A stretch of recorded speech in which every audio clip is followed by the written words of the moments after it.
Hello.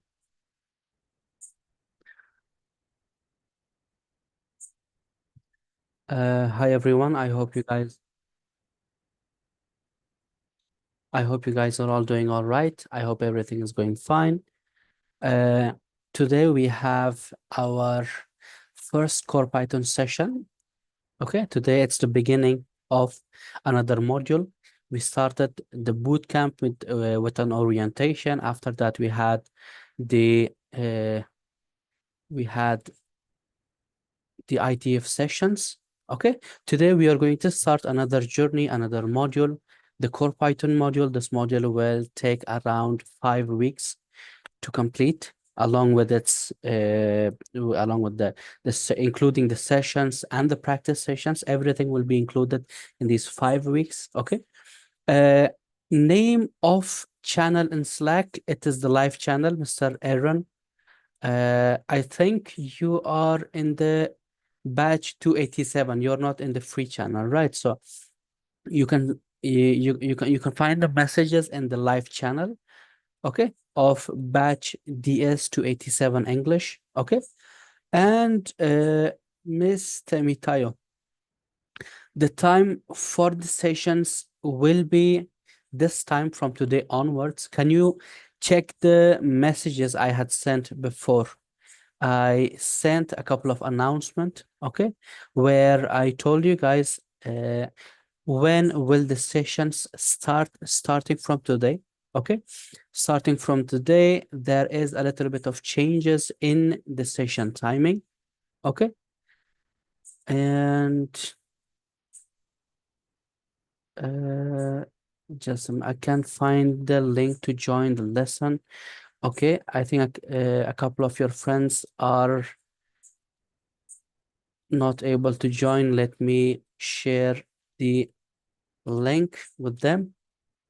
Okay. And let me share the Zoom link through Slack channels in both the channels. Okay, live channel over here. Okay, great. Uh, Before we start today's session, I want to mention a couple of things. Okay, I want to mention a couple of things. First and foremost, if you go to your Slack channel, this is the batch to data science 287 Slack channel. Under the bookmark session, there is a bookmark session on top of this live channel. If you go over there, there are 4 links bookmarked. The first one is the Zoom link, okay? And the next 2 links are related to your LMS channel. Our Zoom link will never change. It will always remain the same. Okay. So whenever you're not able to join the session, you can go ahead, go to the channel and live channel. Under the bookmarks, you can find the Zoom link. Okay. The same goes for the free channel. If you are in the free channel,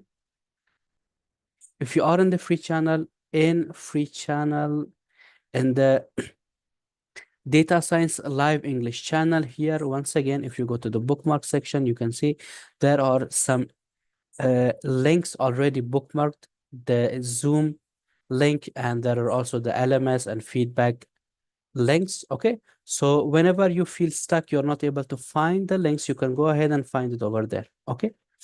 And you already know how to find the LMS link, sorry, the Zoom link through LMS, uh, through the LMS. If you are logged in LMS and learning management system, there under the main module, the main DS 287 module or free data science module, over there, you will see the calendar, okay? And there is also the Zoom link, okay, already provided over there. So you can join the sessions through these links, okay? So before we start the session, I want to mention a couple more things. The first one being, please uh, check the announcements every day, okay?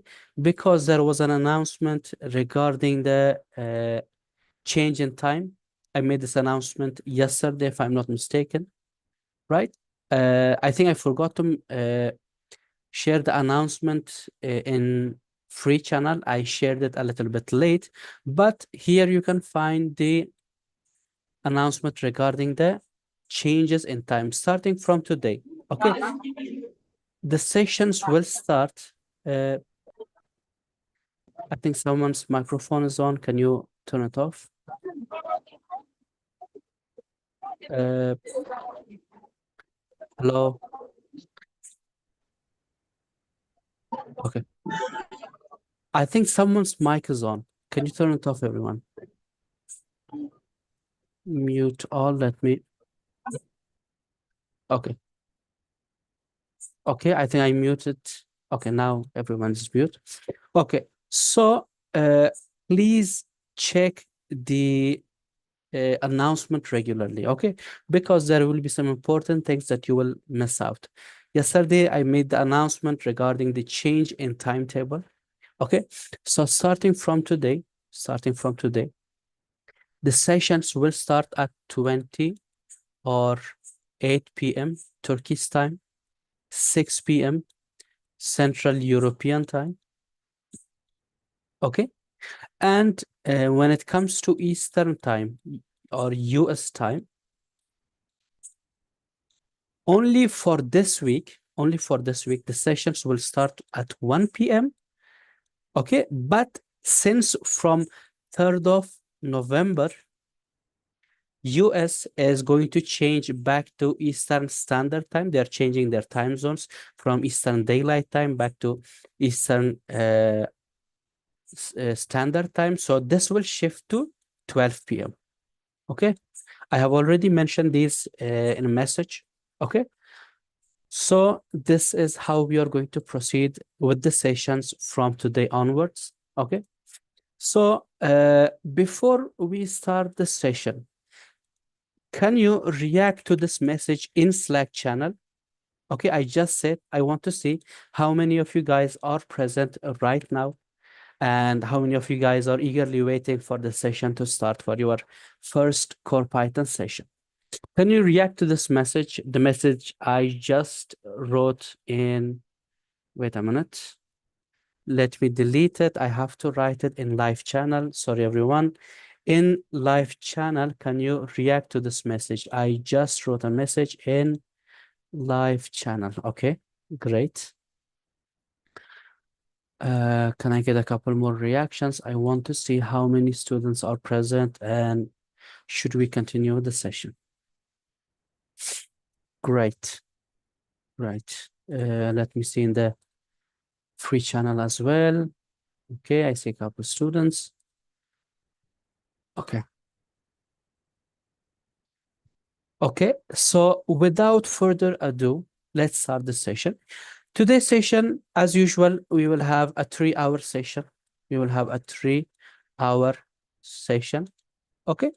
In today's session, the first hour will be only the theory. Okay, we will have a little bit of theory session.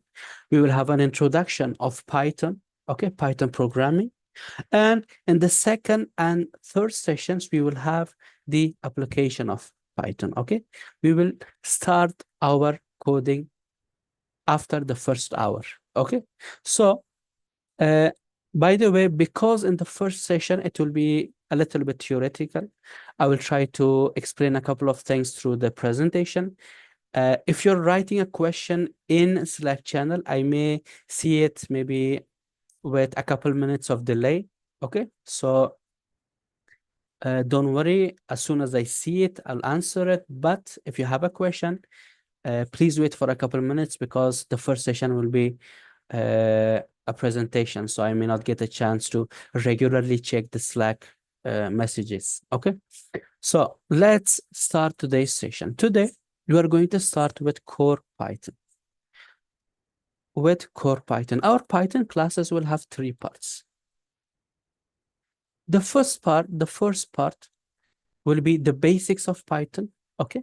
Where we will have an introduction of Python. We will see different data types, okay? A little bit of operations, mathematical operations, or uh, logic operations, logic expressions in Python. These will be the very basics of Python. This is the core Python sessions. After that, as soon as the core Python sessions are over, we will have the advanced Python one, where we will talk about uh, loops, where we will talk about different functions, how to create functions, how to create modules. Okay. This advanced Python, we will start advanced Python as soon as the core Python part is over. And then comes the advanced Python 2. Advanced Python 2. Okay. This advanced Python 2 section, we will have these sessions in artificial intelligence module. Right now, it's not necessary for us to learn, okay? And we are not going to be applying it, so it's not needed for now, okay? We will see the application of advanced Python 2 in deep learning, in machine learning. So we will have these sessions in the AI module. Today, we are going to start with core Python. Okay, throughout core Python, what we will see. Okay, especially in this presentation, what topics we are going to see. We're going to start this presentation on uh, why is coding and programming important? And then we will talk about what is Python, why do we go with Python, why are we selecting Python as a programming language, what are the areas of application of Python, or in which fields Python is being used? How can we use Python? Okay. What is IDE? How many different IDEs are there? Or uh, integrated development environment? Okay. And what is Google Colab? What is Google Colab? Okay. We will talk about all of these. These are the contents of today's presentation. As soon as this presentation is over, we will have the notebook application of Python. Okay, so let's continue. We will start with why programming and coding is important. Okay, here you can see these three faces. I think everybody knows, right? These are three globally renowned figures when it comes to technology, when it comes to innovation, when it comes to recent advancement. Okay, when it comes to technologies that we use every day, right? We know Bill Gates, the founder of Microsoft, Steve Jobs, the man behind Apple, and Mark Zuckerberg, the man behind social media platforms, Facebook and Instagram and all, right? So, uh, see, these are the faces of very big tech companies. And one common one common characteristic that all of these three people have is knowing programming. Okay. All of these three people that you see over here, they started their journey with programming. They started their journey with programming, with coding. Okay. And here you can see a very famous quote from the founder of, from the man behind Apple, Mr. Steve Jobs. He says that everyone should know how to program a computer because it teaches you how to think. Okay. Why does programming a computer or programming or coding, why does it help you? Uh, how does it teaches you how to think? How does it do that? See, when you're writing a code, whenever you're writing a code, I don't know how many of you guys have coding backgrounds. How many of you already uh, uh, know how to code or how to program something? Once you start your coding journey, once you start your coding or programming journey, you'll face a lot of errors. You will face a lot of mistakes along the way. Okay. And as you keep making a lot of mistakes, you'll also get very, very good in solving those problems. Solving, you'll get really, really good in problem solving, or solving the errors, solving the mistakes. Okay. And as you keep getting better in this skill, it will help you uh, uh, enhance your thinking skills. How should I start something? How should I end something? How should I carry this project in order not to face a problem, in order not to face an error? And if I'm getting an error, why am I getting the error? All of this process happens only because you're learning programming. It will help you like this, and it will teach you how to think. And as I mentioned, one of the things that we face the most is errors, mistakes, while writing a program, while coding, right? And as we keep solving, or as we try to uh, find a solution for all of those problems, for all the mistakes or errors that we face, we get really, really good in problem solving. We get we It will also allow us enhance our focus. Right now, everybody knows that we are living in the uh, age of digitalization, right? We are right now, social media especially is a tool that social media that it seems that we cannot just log off ourselves. We are constantly bombarding ourselves with constant feeds, constant messages through all of these social medias. And unfortunately, it has caused a constant distraction. Okay. We don't have focus at all. We don't have focus at all. Why? Because we are constantly getting uh, notifications and messages and feeds through all of these social media. It looks like we're not able to concentrate on a task, focus on a task constantly, right? So if you start your coding journey, okay, if you start your coding journey, and if you keep getting better and better in coding, it will also help you enhance your focus, get better in focus and concentration, right? It will also help you in organization and patience, empowerment, creativity, experimentation. Okay, all of this. Uh, okay.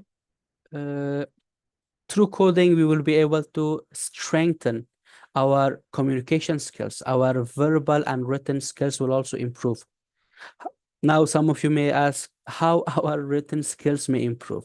See, writing, especially writing a code is writing or even reading a code is not a task, a skill, very easy.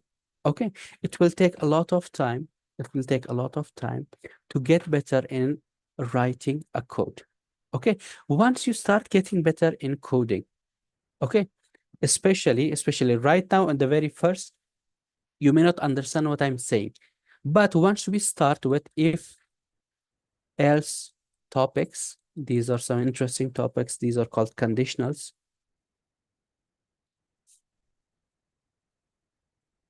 Conditionals in Python. Okay, once we start with these topics, you will come to understand that writing a code, you cannot start writing a code like that directly. Okay, there should be a proper structure. You should know when to use which line. Okay, and as I said before, as you keep getting better in writing code, it will also increase your skills of writing uh, your verbal and written skills. Okay, you'll get better on creating a structure for your writing, whether it's an article uh, or uh, or any other types of writings. Okay, coding also enhances your logical and mathematical thinking skills. What else? What else? Okay, so if programming or coding is this important, so how can I start my programming journey? How can I start my coding journey? The coding journey starts with a programming language. There should be a language just like the language we speak, whether it is English, whether it is Spanish, Turkish, French. Persian, any language that you speak. Okay. These languages are the means of communication between humans, right? Between human beings. See, programming is while you are programming, you are writing some instructions to your computer, right? So that's why we will use programming languages. These programming languages are the means of interaction between humans and computers. We will use these languages in order to convey our demands, our requests, our uh, whatever we have, like whatever we want to say to computers. Okay. And how many programming languages are there? There are, see, according to Wikipedia's claims, there are approximately around 700 programming languages. Okay. While others say that this number is closer to 9,000 languages. The same thing goes for humans, right? If you consider the human species, there are even thousands of different languages and dialects being spoken around the world every day, right? So what should be the criteria for choosing a programming language? We should choose a programming language that's actually very uh, well known and has different areas of application and which is widely used. See, there are, as I said, thousands of different languages being spoken nowadays around the world, right? Even inside one country, it is possible inside a country, let's say, let's say India. There are more than 300, 400, even different languages being spoken in India right now. And if you are also considering counting the dialects, the numbers adds up to even thousands. Okay. So how can I select of all of these different languages, which one should I use? Which one should I uh, use for my programming journey? Okay, which one should I go with for my programming journey? I have to go with a programming language that is well known, that has different areas of application, that is being widely used. The same thing goes for language, right? For example, apart from our mother tongue or native language, for example, I belong to a country. Okay, I'm citizen of a country. I born and brought up in a country. Apart from the language of that specific country, it is important. It is important for me. See, right now we are living in the digital era, right? Digitalization era. Right now, it is very, very easy to get in touch with a person from another part of the world, right? So I should select, for example, I don't know any other language apart from my uh, mother tongue or the language that is spoken in my country. For example, let's say Urdu. I don't know any other language apart from this one. I'm just giving as an example. If I want to uh, speak to people around the world, I should learn another language that is widely spoken around the world. The very first name that comes to mind is English. Why? Because it doesn't matter where you go, you will find at least some people that speaks in English. Okay? Anywhere around the world. Okay? The same thing goes for choosing a correct programming language. Okay? I have to select a programming language that is widely used, that has a lot of different areas of application, and that is very well known around the world. That's why we are going to go with Python. Now, what is Python? Why should we go with Python? I'm going to tell you. See, as I said, uh, there are different programming languages being used every day nowadays. Okay, there are like we have Python, we have C, we have C++. Nowadays there is also Ruby, right? There is Swift. There are a lot of 700 different programming languages. Okay, so that's why the selection of a correct and right programming language is very, very important in order to shape your future career choices. If you have made a correct choice, if you have made a right choice, it will provide you, obviously, with a lot of great advantages. Okay. So that's why it's very, very important and necessary to make the right choice. Right choice. Okay. For example, if you're talking about programming languages, you can see these two people, they are talking to each other. And the first person says, I'm learning French. What languages do you know? You can see this person is a programmer. He says, I'm Swift and C, Java, JavaScript, and Python. Okay. The concept of language will change entirely for you after the core Python sessions. So we said that we are choosing Python for our data science journey. We are going with Python for our data science journey. Okay, so now let's talk about what is Python. Okay, what is Python? I think everybody has heard of the name Python programming language. And the logo of this Python programming language is, as you can see over here, these two Python snakes. And I think everybody uh, thinks that the inspiration behind this Python, the name, inspiration behind the name of Python language is the Python snakes. I think whenever uh, uh, uh, I think the very first time I heard the name Python and I saw the logo, even I thought that the inspiration behind the name of this programming language was actually the Python snake, right? Everybody thinks like that. But that is not the case, actually. So the creator of Python programming language, he's a Dutch programmer named Guido van Rossum.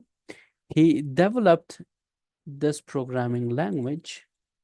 Okay, here you can see Guido van Rossum, his name over here. He's the creator of Python. He created Python in the early 1990s. Okay.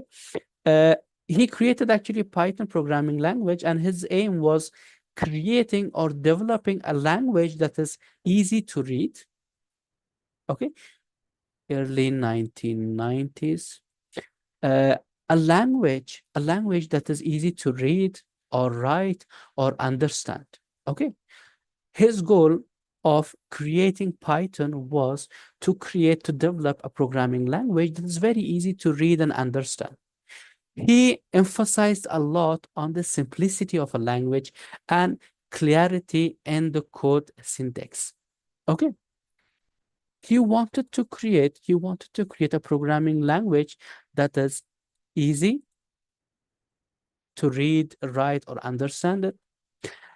Simple, meaning it doesn't have a lot of rules, a lot of punctuations, a lot of syntaxes. Okay. Simple and clear. And he wanted to cater to programmers of all levels and applications. He wanted to create a programming language that can be used by a programmer of beginner level as well as advanced level, that has areas of application, whether it comes to data science, data analysis, uh, software development, web development, uh, mobile applications. Okay.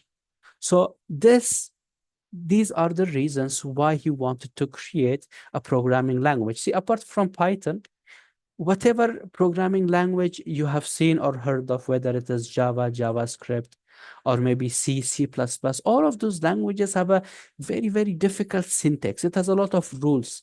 It is very difficult to understand and read them. Okay. And the reason of Python's creation was to make it simple, to make it easy to understand, to make it very clear, and also a programming language that has application in a wide range of areas, whether it is web development, scientific computing, whether it is data analysis, okay, all of different areas. Okay, and as I mentioned, the name of this programming language actually is not inspired by the Python snake. Uh, the creator of Python, Guido van Rossum, he was actually inspired a lot with by a show from English comedy group, the Monty Python. There was this English comedy group, and Guido van Rossum was actually very inspired by them. Okay, and this is the origin of the name Python. Okay, but still, whenever you see the symbol, you'll see these two snakes. Python snakes. And why should we go with Python? Why are we choosing Python over other programming languages, if you're asking? See, Python is a very easy to understand, learn, write, read language. It has a very, very simple syntax, meaning the grammar, the punctuation, the rules are very, very simple. See, if you're writing something in English, right?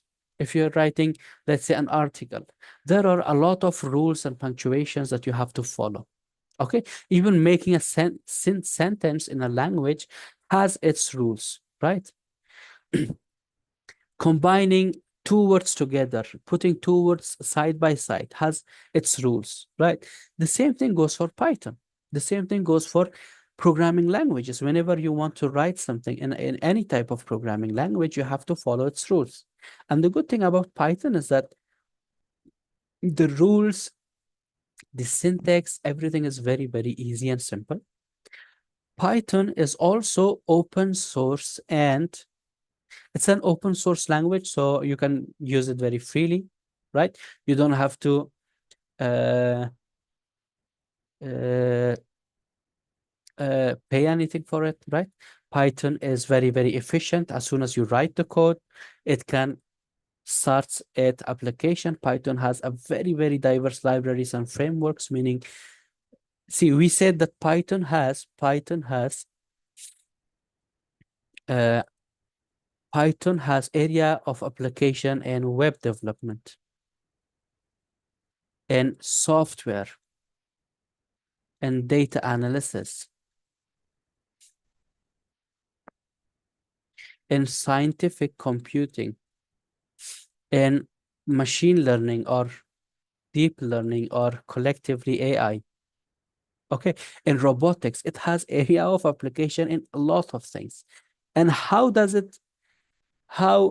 Python has, how can, what is the reason behind this versatility is because there are a lot of libraries. Okay, there are even hundreds of thousands different libraries. What are libraries? Libraries are packages of codes, packages of functions. These are just package or collection of codes. We have one collection of code, packages of code for one operation. We have another packages of application, packages of or libraries, you can say, or a collection of codes only for data visualization. What is data visualization? We will talk about it in our data science journey. Okay. I said versatility because it has different area of application. It has a very vast community. See, there is this website called Stack Overflow. Before ChatGPT, everybody used to solve their problems by going to this Stack Overflow website. There are a lot of communities, a lot of people, programmers, and this registered over here who are ready to answer any type of question that you have. Whatever question you have, you can go to Stack Overflow, and there are also a lot of other places that you can go. And Python actually has a very, very vast community. There are a lot of programmers working only on Python, and they can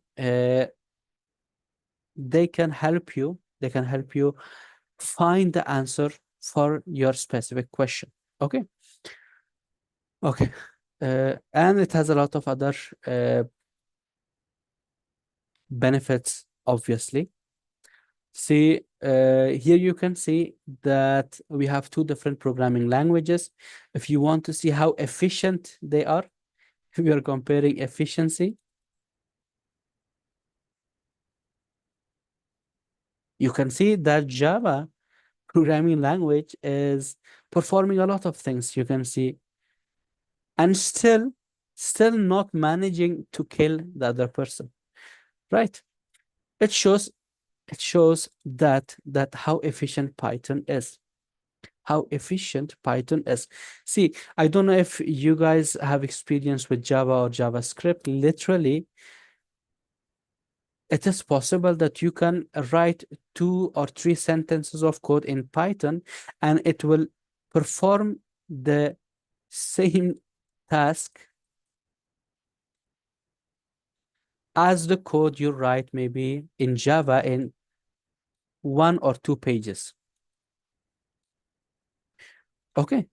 So it is possible that you write maybe multiple pages of codes in Java or maybe JavaScript, and you can perform the same operation by simply writing a couple lines of code, a couple sentences of code in Python. This is how efficient Python is. Okay. See, if you check the world's fastest growing programming language, okay, this data, I got it from Google Trends. I got this data from the end of 2023. I should have updated this one. See, Python is in the forefront. You can see that starting from February 2023 all the way till end of 2023.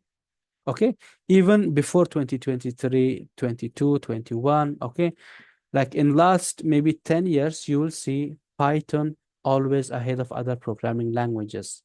Okay. And the main reason behind this growth of interest in Python is obviously data science and artificial intelligence. Okay, in last 10 years, 15 years, there has been an increasing amount of focus around AI, around the areas of application of AI. How can we integrate artificial intelligence and data science in our uh, daily life? Okay, this has been the main question uh, of the tech industry in the last maybe 10 to 15 years. And the good thing about this increase of interest in AI is that they are using Python. Okay, whatever AI task, data science task you have, all of it is being done by Python. Everything. Okay, everything you will see is being done. That's why we are choosing Python. We are registered in data science course, right? So, uh, yeah. So all the application of data science, whatever task you are performing, whether you are analyzing data, whether you are visualizing a data, whether you are making prediction about the future, or whether you are creating an AI model, all of this is being done with Python.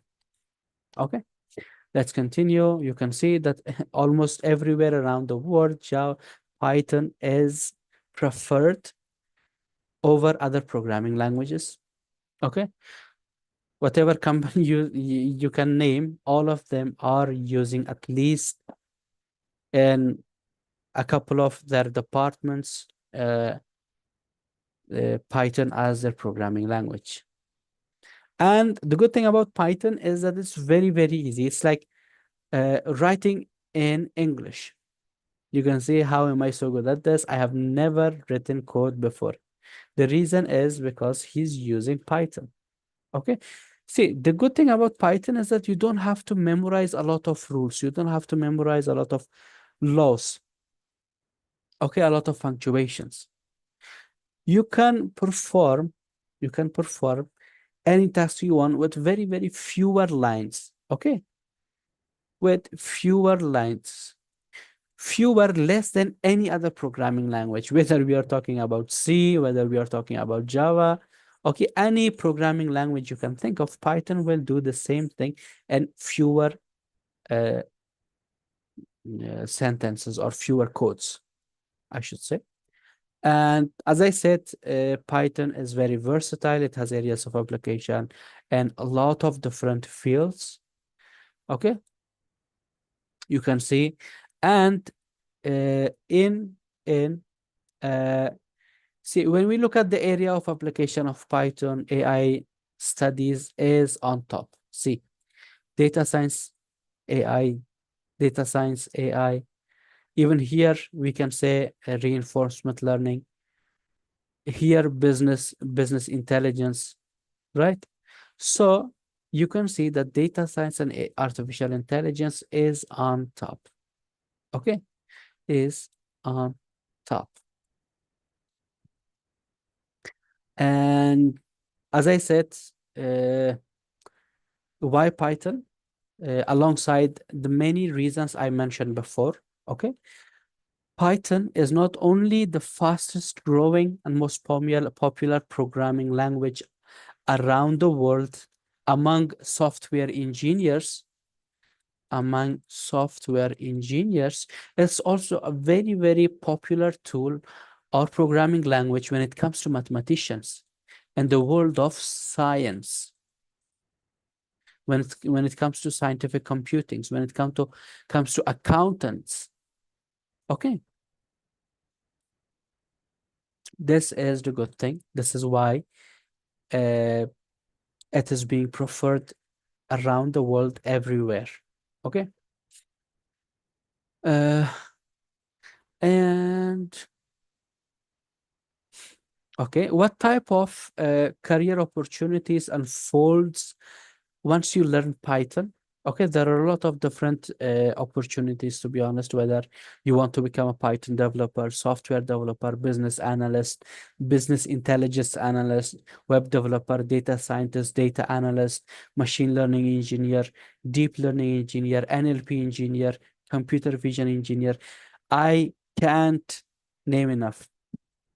It has area of application in a lot of different uh, places. And once you learn Python, you can choose your path accordingly.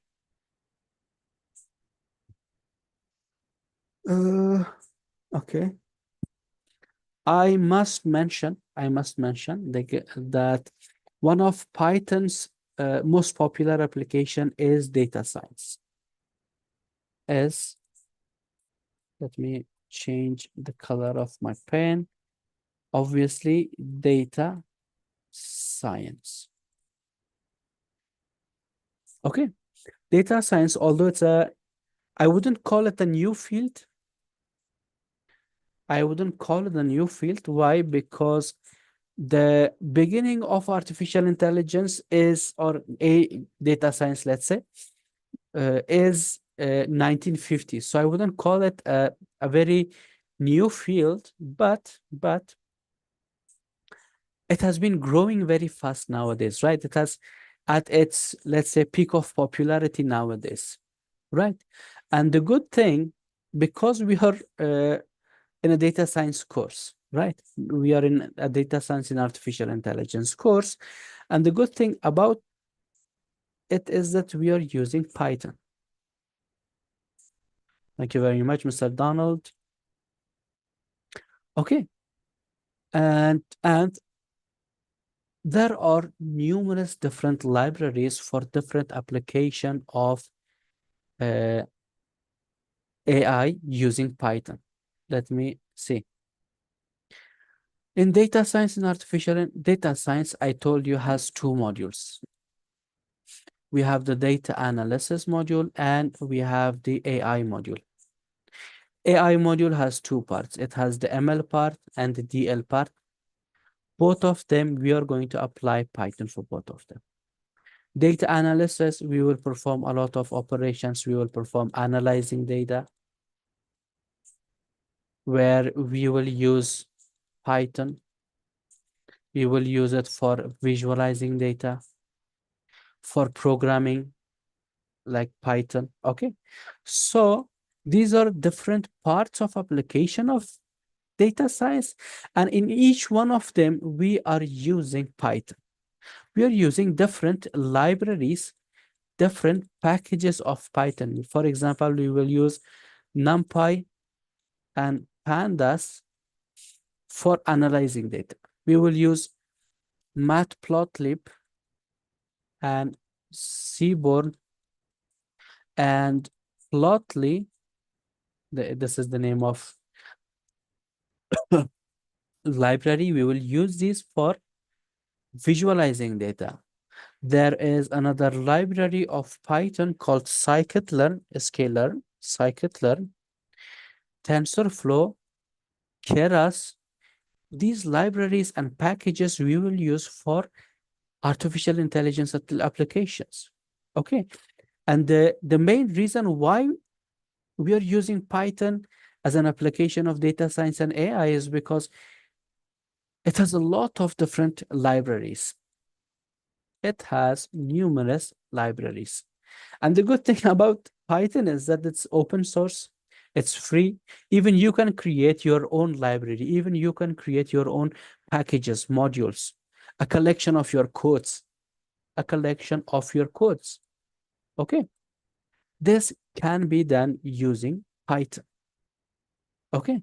This is the main reason why they are using Python as main programming language in data science and artificial intelligence. See, there are, sorry,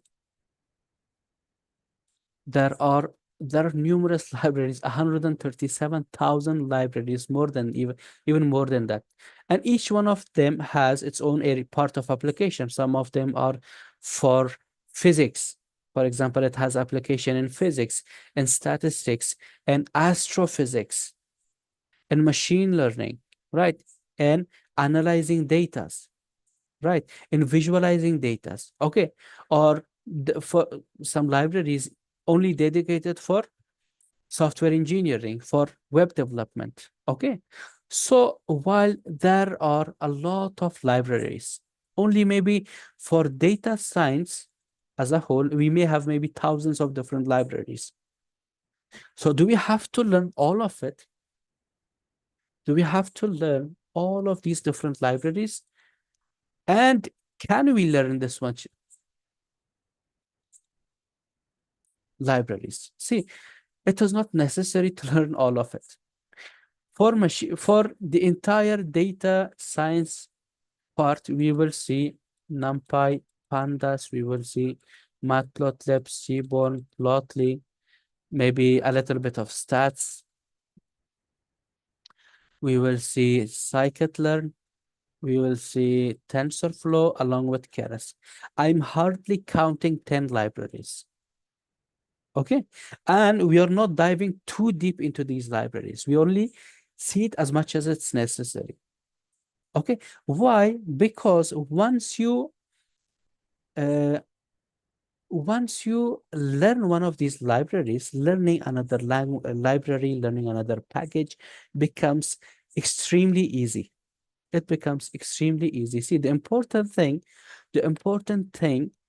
in Python, in any type of programming language or any type of programming task is to be able to read code, read and understand code,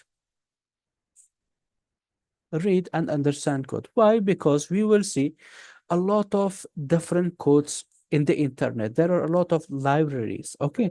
The important thing is learning how to read. Once you, for example, learn NumPy along with Pandas, okay, these are for data analysis, these libraries. Okay. Once you learn these two libraries, it will become extremely easy to even add 10 more libraries if necessary. Okay. I can assure you when it comes to data analysis, these two libraries will cover more than 95% of your tasks. And that extra 5% will be related to uh, your job. For example, the company you're working with. Okay.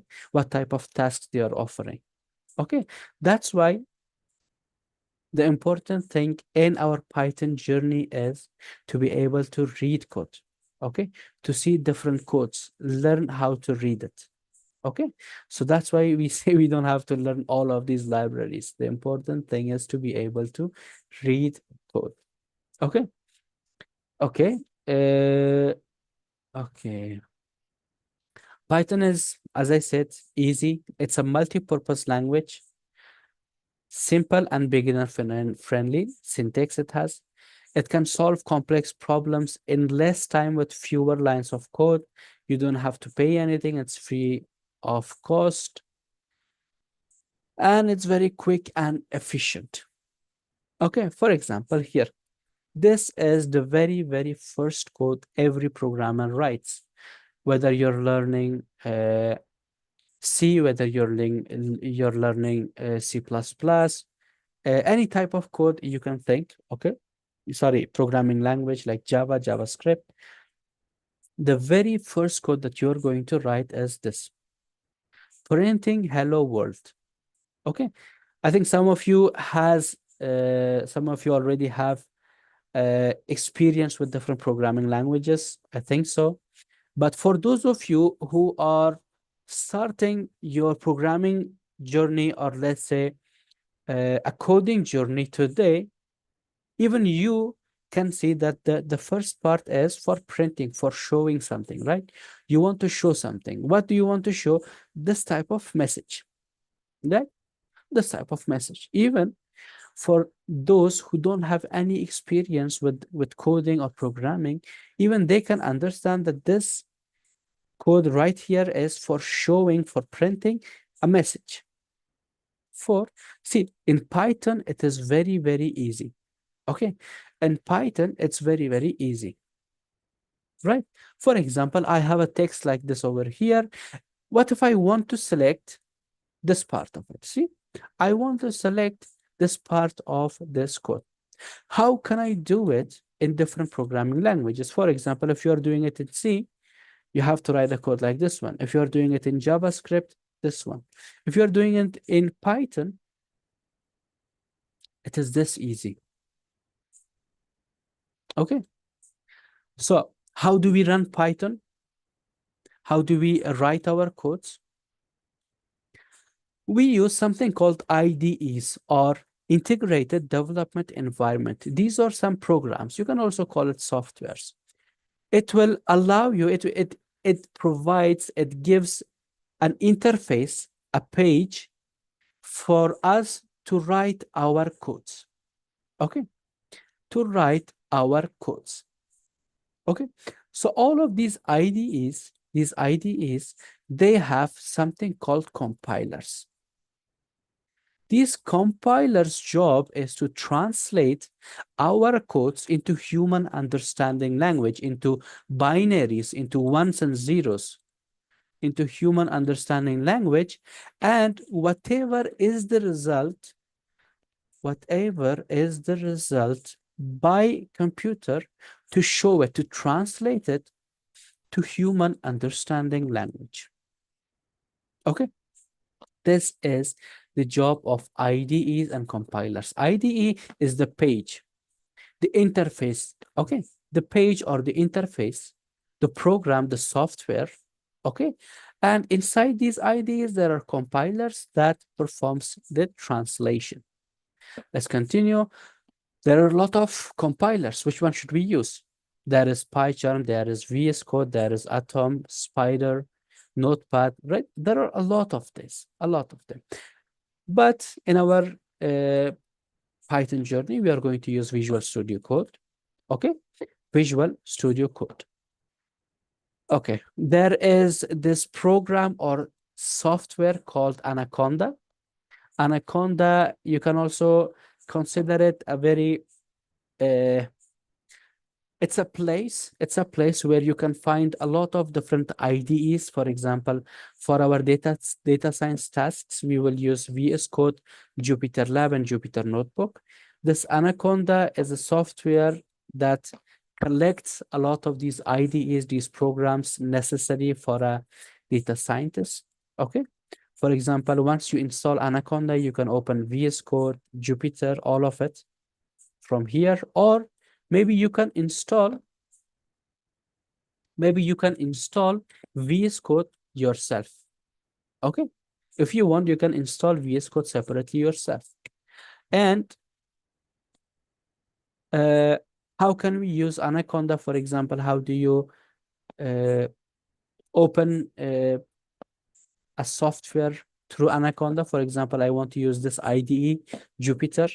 Just launch it from here, create a notebook, create a new Python notebook, and it's going to give you a Python notebook over here. See, you can write your code and get your result over here. Okay. VS Code, the one that we are going to use, I already sent some videos to you guys in Slack channel. You can find these videos on how to install it on different computers, whether you're using Mac, whether you're using Windows. Okay, you can watch those videos and install Visual Studio Code. Okay. And by the way, 1 hour before today's session, we had a troubleshooting session where I wanted to help you guys install VS Code if you're facing any problem. But I think all of you have already installed it. It was very easy to install. Okay. So if you go to Visual Studio website, here you can see different version of it. There is the Windows version, the Mac version, and the Linux version. Okay.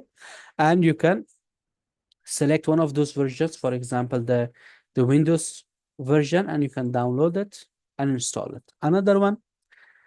Another famous one, by the way, this is the last part. As soon as this is over, we can go to break. Okay. Another one is PyCharm. It's a very famous IDE, but this is mostly for professional works, for professional developers. We don't need these. Okay. We don't need PyCharm. We are going to continue with VS Code. But if some of you think that you're a professional developer, if you already have some experience with it, maybe you can select PyCharm. Okay. And also, whether you're using VS Code or PyCharm or any other different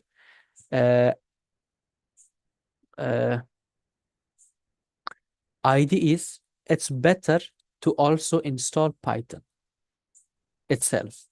Although in VS Code, it has a Python extension. Okay, you can install Python inside VS Code, but you can also install it separately. Okay, like this. Just go to Python's website, download it from here, and install it. Make sure whenever you're selecting a Python's version to install, make sure to install the most recent one, the most latest one. Why? Because, for example, if you select an older one, an older version, it will not run after October 2024. Okay, so make sure to select a proper one. If you want to install PyCharm, go to its website, Windows professional one. And because it is a little heavy, it has some of its requirements. Okay, so last part, Google Colab. Google Colab is a service provided by Google. It's provided by Google. It's providing this Colab IDE. It will allow you to write and execute all Python codes online through Google Chrome browser, for example. Okay, through Google Chrome example. Once you go to Google Colab, you don't have to install it. Just go to their website, create a new notebook. It's going to create you a new notebook. Okay, and this is it. I think this much is enough. I don't want to go too in depth with the uh, theory session. Okay, we can go to break. We can have a 10 minutes of break. After 10 minutes of break, we can continue with the rest of today's session. If you have a question before we go to break, please let me know. You can write down your question, and if you don't have any question, maybe we can go to break. Okay, let's see. Let me check both the channels. Okay, it looks like there is no question. So let's go to break. We can have a 10 minutes of break. After the break, I'll see you guys. Let's start the break. I'll see you guys after 10 minutes.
Hello, dear friends. I hope you are all here. I hope you're back from the break. Okay. So, can you let me know if you are back from the break by reacting to this message? Here.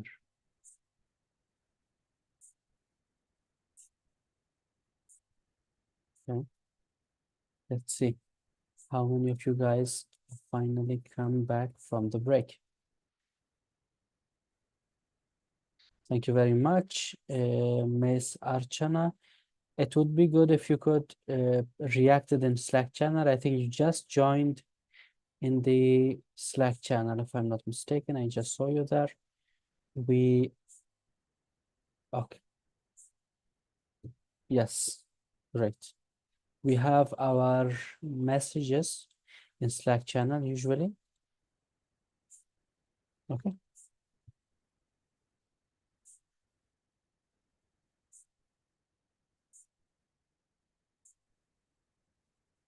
okay. So,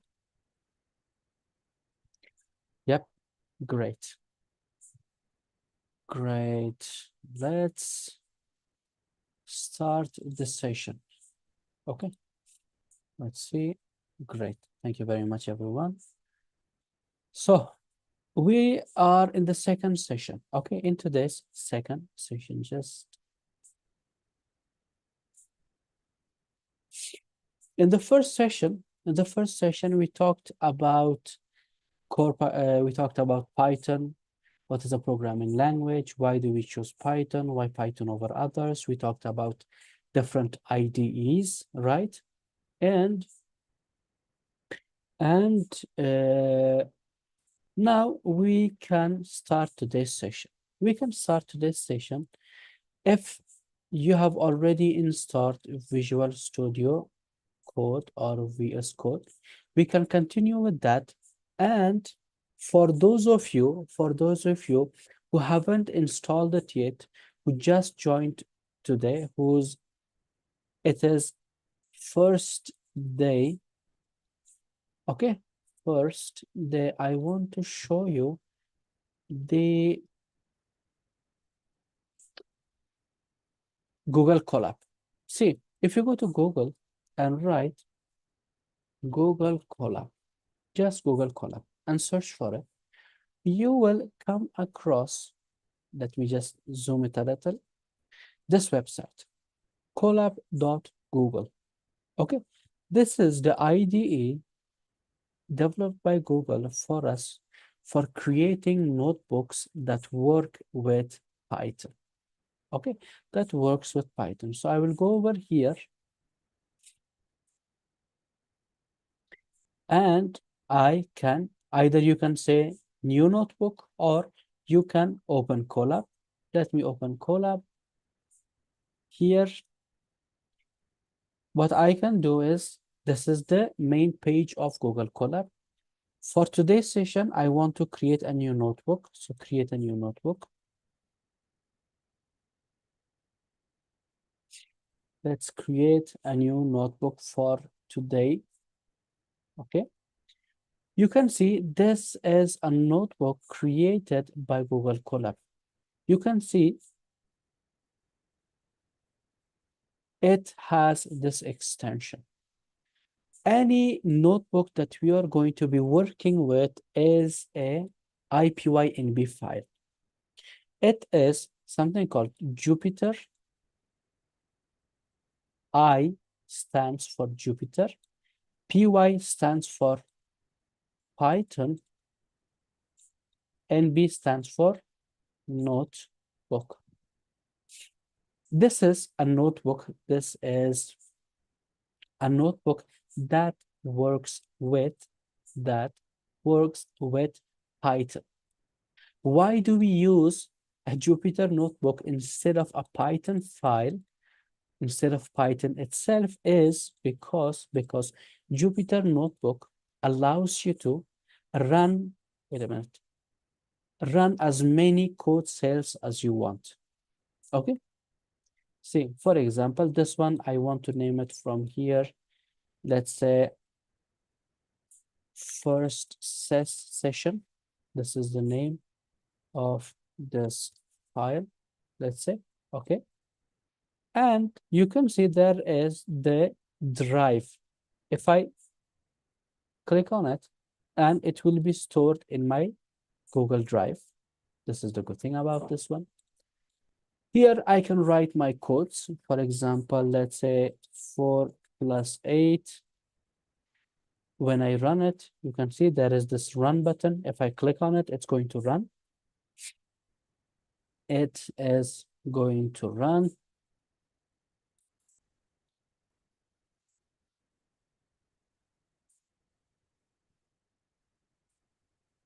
Okay. See, the good thing about Jupyter Notebook is that it's going to provide you a lot of code cells, and you can run each cell individually. See, this cell is different than this one. Here I have written a code. It has a result. It has an output. This entire code cell is like an individual entity. It is different than this one. Here, if I write 1 plus 9, the codes inside each one of these cells will not affect on the other one. Okay. This is why, this is the main reason why we use Jupyter Notebook. Why? Because it's very, very good for learning purposes. Whenever, see, right now we are in the learning process, right? So we want to see we want to see the effect of each one of these codes. What if I write a code like this? What will be the result of it? Is it a correct code? Is it an incorrect code? Okay, so that's what I want to see. This is why it is very good to first start working with Jupyter Notebook files. Okay, so one thing I want you guys to always remember is, right now I created this file, right? And if I go over here, okay, right now, whenever I save it, say, right now I created a notebook in Colab. If I go to locate in Drive, it says that this file that I just created, this notebook, is, let's see,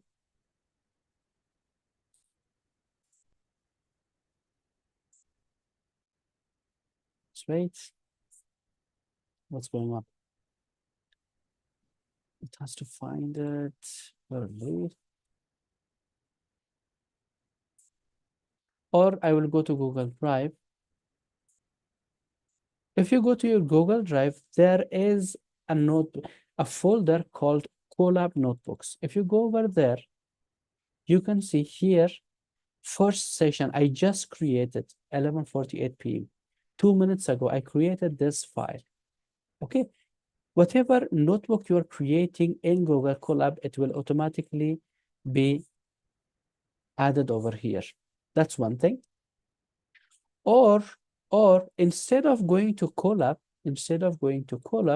you can go to your Google Drive. You can go to the Google Drive. Let me create a new, let me delete this one. I am opening Google Drive. Let's see. What happened?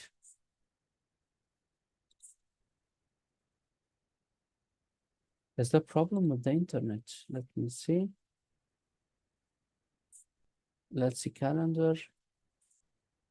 Yeah, other things are working. Maybe there is a problem with Google. No. Can we use this file as JSON file? I don't think so, no. Okay, so let me create a new notebook once again. I'm going to Google Drive. See, what you can also do is you can create your own folder for batch 287, for example. This is your batch, right? This is your batch. For example, here, I want to create a new folder. new folder inside my Google Drive, and I'll call it core Python notebooks created. And inside this folder, inside this core Python notebook, what I will do is I will directly create a new more Google Collaboratory. If I go to that part, it's going to create a new notebook for me in this location, in this core Python notebooks location. Okay. We will talk about JSON files, maybe some at the end of today's session, maybe. Right now, first we have to see the IPython and VS Code. Once we are over that, I'll talk about JSON files later, okay? Because we will you will not going to be working like with JSON files at all, especially for core Python. And okay, we will talk about that a little bit later. See, let's talk about this one. I just created a new collab file in Google Drive. I created multiple folders, okay? And here, for example, I'm creating a new notebook, first session. And this will be my first code. Let's print hello world. Run it.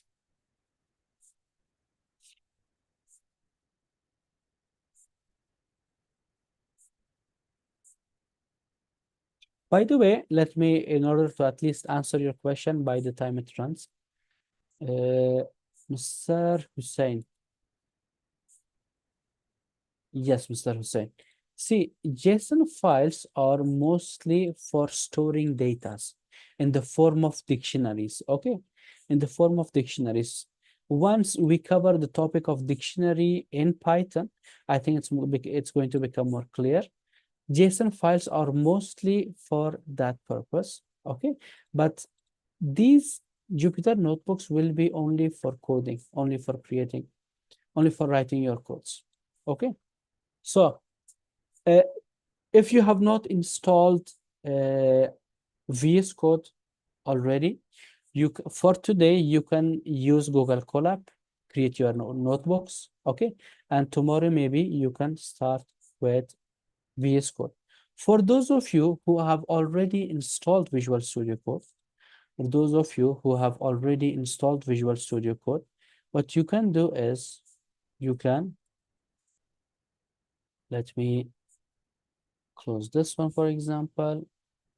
Oh, wait a minute. Okay, just give me a minute. Okay. Uh, what happened? Okay, no problem. No problem. Okay, where is the, okay. What you can do is, for today, what you can do is you can create a new folder. For example, I go to desktop here. I want to create a new folder for batch 287. Sorry, I have to change its name. I have to change the name batch 287. This is your batch. For your batch, let me also create a new folder. Here, if you have already installed Visual Studio Code, just right click. If you're using Windows 11, it will go to, you have to go to show more options and open it with this one, with code. Open this entire folder, open this entire folder with Visual Studio Code. And right now, you have this folder opened in VS Code. You have opened this folder over here. Or what you can also do is go to, let me go to start and say VS Code. Just open Visual Studio Code once, and then go to File section, open folder. Which folder do you want to open? I want to open the batch 287 folder. This folder I want to open here. See, I have a folder opened over here in Visual Studio Code. Now, this is a location over here. Okay, this I have a location, a folder in Visual Studio Code. I have opened this one. Here you can create as many folder as you want. For example, I want to create one folder for Python. I want to create a new folder. See, right now I'm inside batch 287. If I click on this one, it's going to add a folder inside 287, this one, advanced Python. See, I have two folders over here. I created two folders inside bash 287. If you go to bash 287, see, we have core Python, advanced Python. Now, I will open one of them. I will open advanced Python. You can see even here, the icon is opened. I will create a new folder. See, you can see that this new folder that I'm creating, it is inside advanced Python, advanced Python 1. See, if I open this folder, there is another folder over here. See, and let me open it again, create a new folder. I will call it advanced Python 2. See, here, by the way, let me go over here, advanced Python. Okay, I created this folder inside the other one. See, right now, let me go back. I have advanced Python and I'm selecting advanced Python, the main folder. Let me create another folder. See, another folder I'm creating inside advanced Python. I will call it advanced Python 2. See, I'm creating multiple folders inside one folder. If you want to create a file, simply come over here, click new file. The right one is new folder, left one is new file. If I click on it, it's going to create a new file inside this folder. I don't want to create a new file over there. Today, we are going to continue with core Python folder. This is the first core Python session. Open the folder, create a new file from here. I will call it, let me say today's date. So 28th of October, 2020.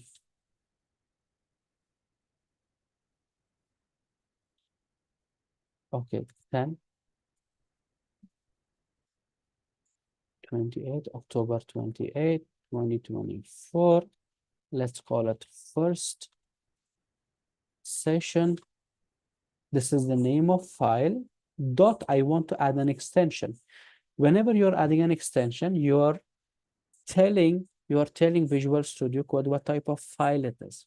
I'll say IPYNB.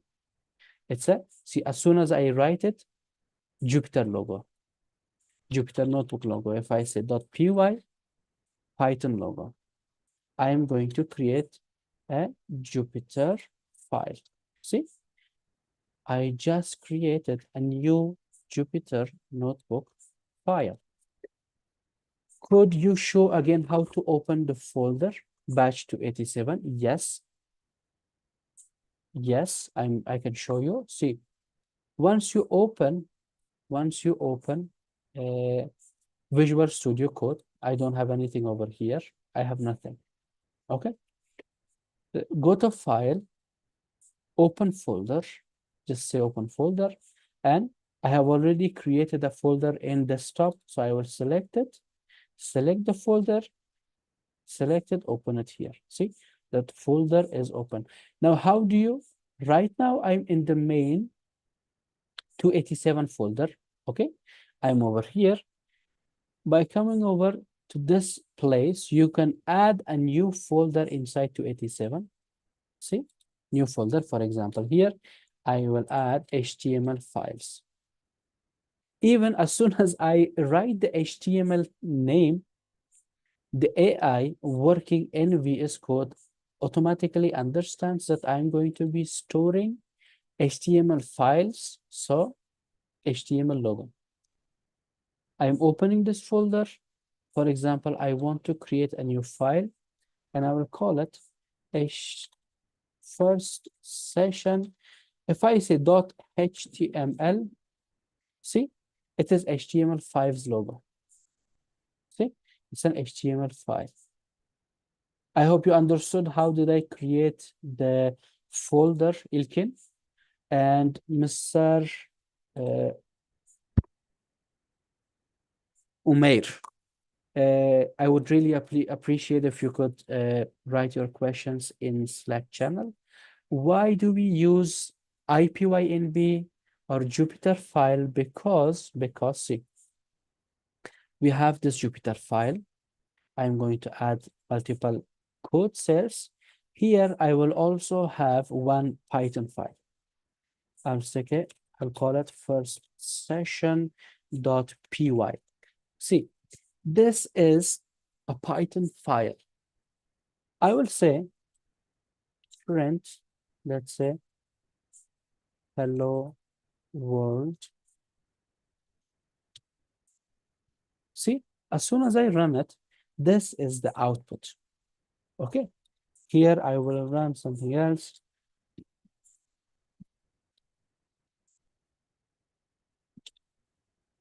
See, it is running all of it one by one, like from the beginning until the end.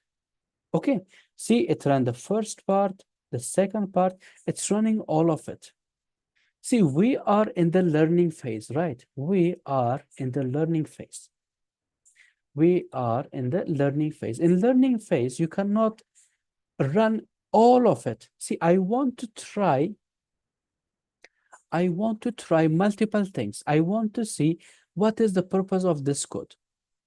What is the purpose of this code? I want to see its result, its output one by one. Python doesn't allow me. In Python, I have to run all of it from the beginning till the end. That's why we are going with Jupyter Notebook file. When you're going with Jupyter Notebook, see, print, let's say, let's write our first, okay, let me delete. You're welcome. Let me create a new code cell. By the way, okay, great.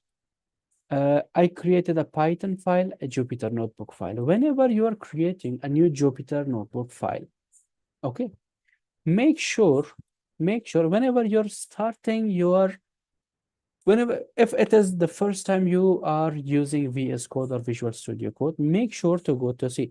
The first part is Explorer from the left side. There's the search bar, the source control bar, and there is the extension bar. If you go to extensions, I want you to, there are some necessary extensions that you have to install. Let me tell you one by one. Okay, Gremlins. I want you to install Jupyter. Search Jupyter here. Let's say Jupyter. Search for Jupyter. Jupyter by Microsoft, Jupyter Keymap, Jupyter Cell Tag, all of it. Go over there, install it. There will be an install button. Install Jupyter. Install also Python. Install iSort, Jupyter. Okay, live server, these are not important. Maybe you can use this material icon team. Okay, install Python, Python debugger, Jupyter, Python, these two are necessary. And if you want to see the icon, see here, I'm able to see icon for Jupyter. There is icon for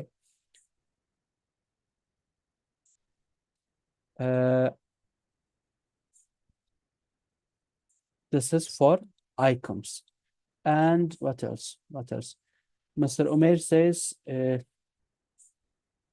okay, it is, I can go a little slower, no problem.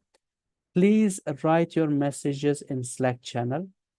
Prettier, for example, there is prettier one. We are not going to use, here is prettier. It's not necessary in Python. You may use it in HTML, okay? So right now, which ones? Python, Jupyter, and this one. Python, Jupyter, and maybe VS Code icons you can use. Okay? Okay.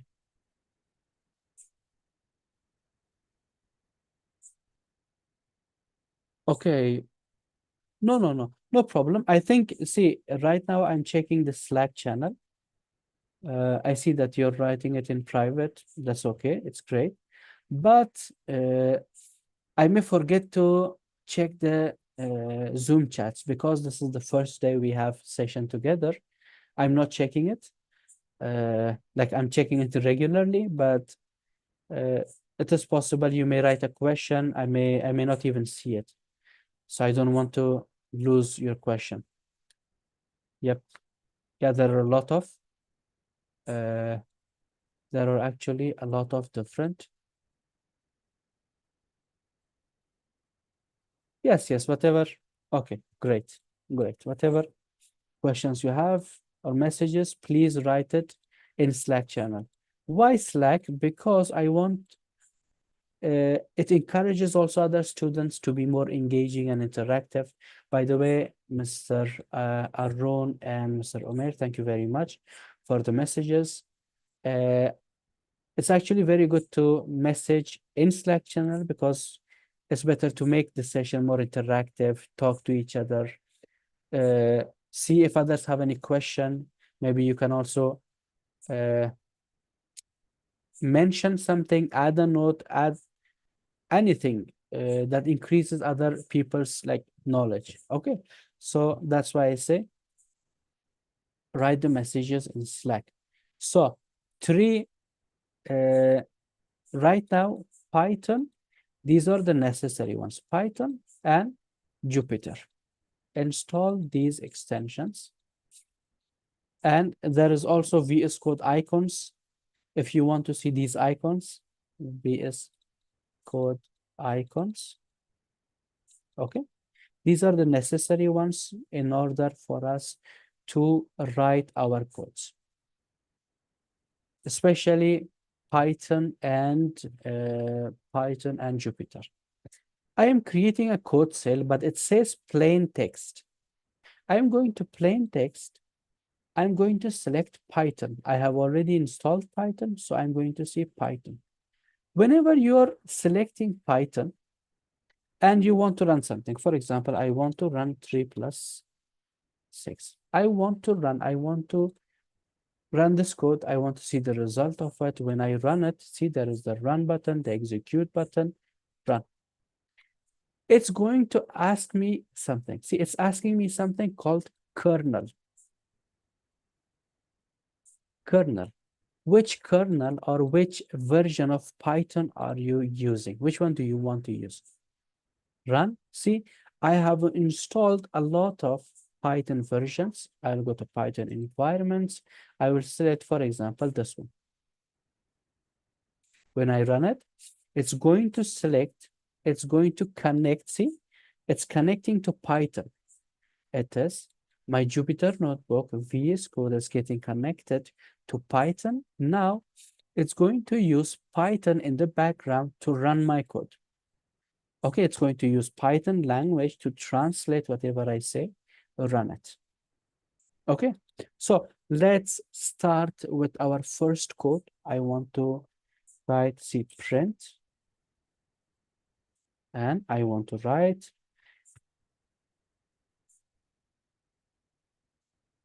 hello. As usual, this is the first line of code we want to use in any programming language. It's like a greeting in the world of technology or in the world of programming or coding. Okay. So I think we learned how to create a folder, how to create a file. Should I click? Okay. Create new Jupyter notebook. Yes, you can say create a new Jupyter notebook. Yep. If you don't have any, yeah, you're welcome. It's better to create, go to file, a folder, inside a specific folder. See, I'm creating a folder only for your batch. Here, I'm going to keep all the necessary notebooks, all the necessary documents that we will use uh, uh, for your data science journey. Okay, for your batch. For your batch, I have created a folder, batch 287. Here I'm going to I'm going to keep all the notebooks that I have. Okay.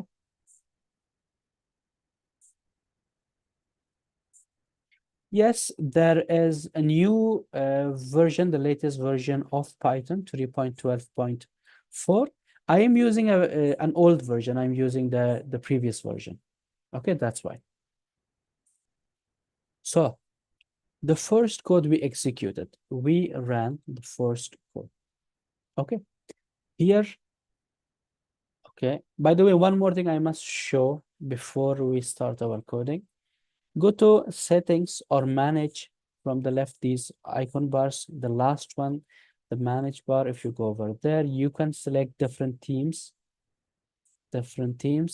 See, I want, for example, if you want to select this one, everything will be completely white. Let's see, themes,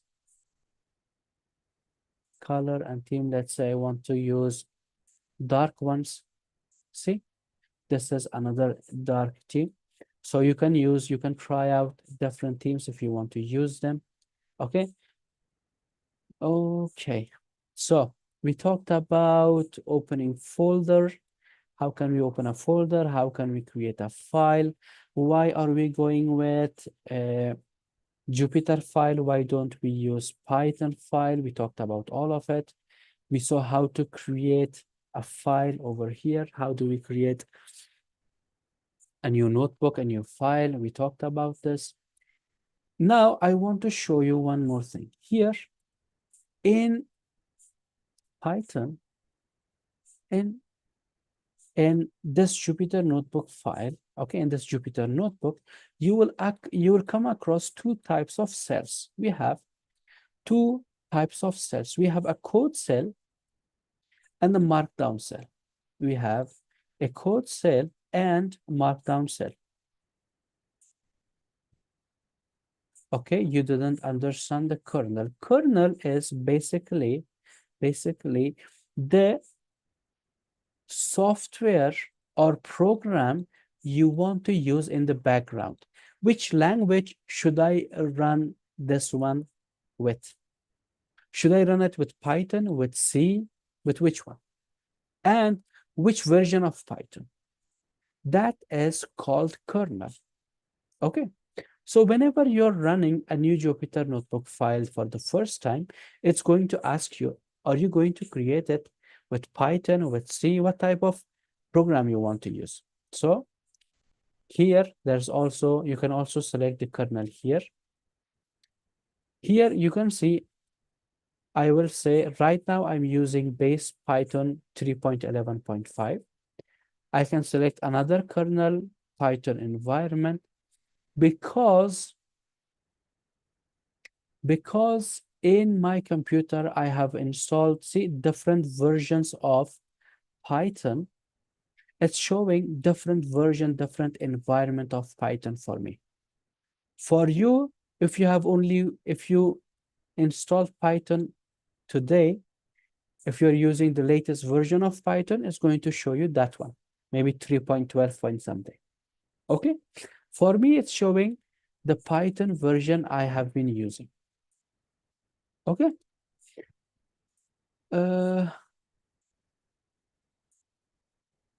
I have different environments you can see over here, different versions of Python. Okay, so I will select one of them. Right now I have selected base. See, I have selected base one. Yep, you're welcome. And okay, great. This is about kernel. So we have two types of cells. We have a code cell, we have a markdown cell. The code cells are for writing codes. Whatever I write over here, it will be considered as a code. Whatever I write, here I have written this code. Python will perform an operation on this one. But if I create a markdown cell, for example, here, for example, I can create a markdown cell over here, here on top of it, here at the bottom. I want to create a markdown cell in this part. This markdown cell is for creating texts, is for writing. Okay, whatever I write over here, it will be considered as a text, normal text, nothing else. Okay, it will be just a text file. For example, you can see even the type is markdown cell. If I click on it, I can select any other type of, for example, I can change it to an HTML cell, a JavaScript, PowerShell, Python, Ruby, okay, different cell versions. Right now, I'm using markdown cell. In these markdown cells, I will write my texts. For example, this is a markdown cell for adding notes, headings, integrating photos, and bringing HTML. See, this is a markdown set. When I run it, Python will consider it just a normal text, not a code. This is just a normal text. And I will use this markdown cell for creating notes. See, this is a note. Or I can also use it for headings. See, for headings. For example, see, I will write a hashtag, one hashtag, space, first heading. I can write double and say second heading. If I run it, you can see these are headings. The first one is the first hashtag is the biggest font size, the biggest heading, and the smaller ones are the two hashtag 3, 4, 5, 6 are subheadings. These are called subheadings. The first one is for the main heading, for the main titles. Okay, we use it for that purpose. And then we also have these smaller headings, the subheadings. You can also create with 3, 4, 1, 2, 3, 4, 5, 1, 2, 3, 4, 5, 6. This is the last one. If I add one more, 1, 2, 3, 4, 5, 6, it's no longer a text. It's no longer a heading. Okay, it's no longer a heading. For example, here I will say third heading, fourth heading, let's say fifth heading, and then sixth heading, not heading. When I run it, you can see the sizes keeps decreasing. Okay, the biggest heading is the first one when you write only one hashtag. This will be the main heading. The rest of them are subheadings. And the last one, you can see this is not even a heading. This is just a regular. This is just a regular text. Okay.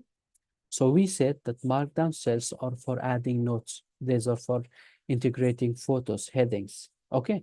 So how can I bring, for example, I want to take a screenshot of, let's say, okay, let's say we have the screenshot of here. See, I want to add this part, the screenshot.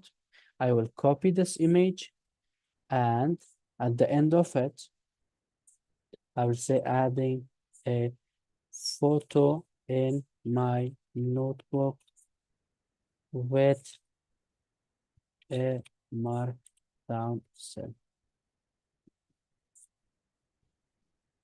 using a markdown cell, let's say, and I will say Control V. See, when I run it, you can see I integrated this photo. Okay, so markdown cells can be used for all of these different purposes.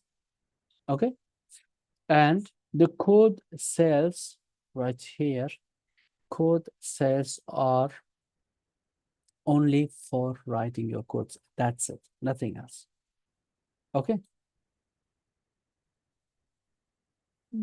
What else? So we talked about different types of uh, cells. We also have here an option called run all. When I click on it, it's going to run. It's from the beginning all the way till the end. Okay. It's going to run all of our codes from the beginning till the end. What else? There is something called this one. If I click on it, it's going to run the previous cells. If I click, see, it just ran this one. Now, before the execution number was 3, when I clicked on this one, now it's 5. Now, I have selected this cell, this code cell, and there is this option called execute cell and below. When I run it, it's going to run this one and the below ones, whatever is below this. Okay, so we talked about code, markdown, run all, executing the previous and the later cells, how to create, open a folder, how to create, okay, okay. One more thing I want you guys to do before we go any further. Go to File, there is an option called Autosave. Always keep it enabled. Why? Because sometimes the kernel, this kernel that you see, this Python can crash.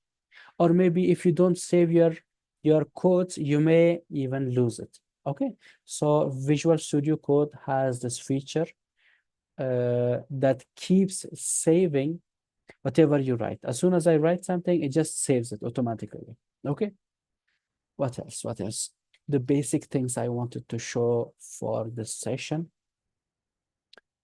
Okay, and there is one more thing, the restart part. Sometimes the Python can break, okay, meaning it may not work. Your VS Code may stuck all of a sudden. Just go to restart. See, restart it. See, it's going to restart this part. And now if I run it, see, you can see that before I used to run, I have already run these notebooks, right? But after restarting, when I run it once again, see, it's starting from scratch. It doesn't remember anything.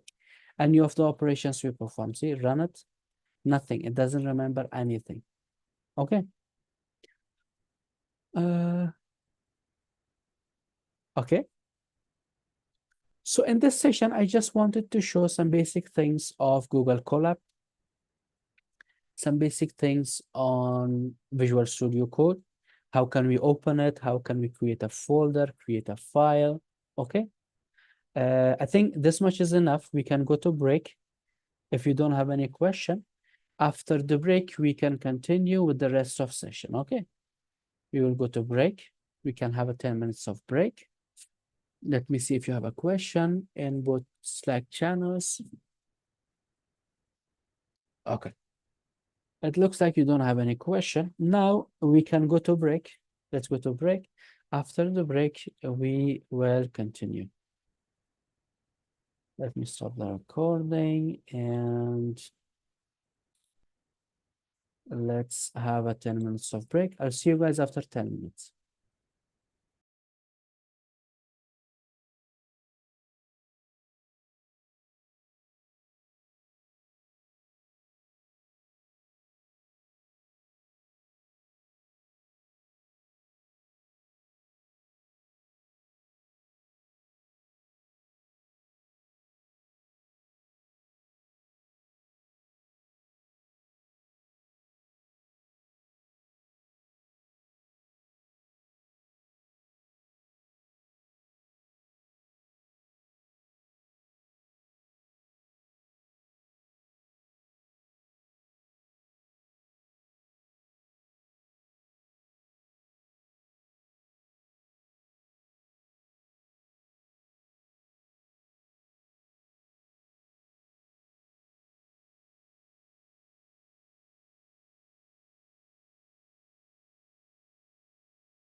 Okay, let me. Hi, dear friends. I hope you are all here and you're back from the break. Let me know if you are all here by reacting to this message. Great.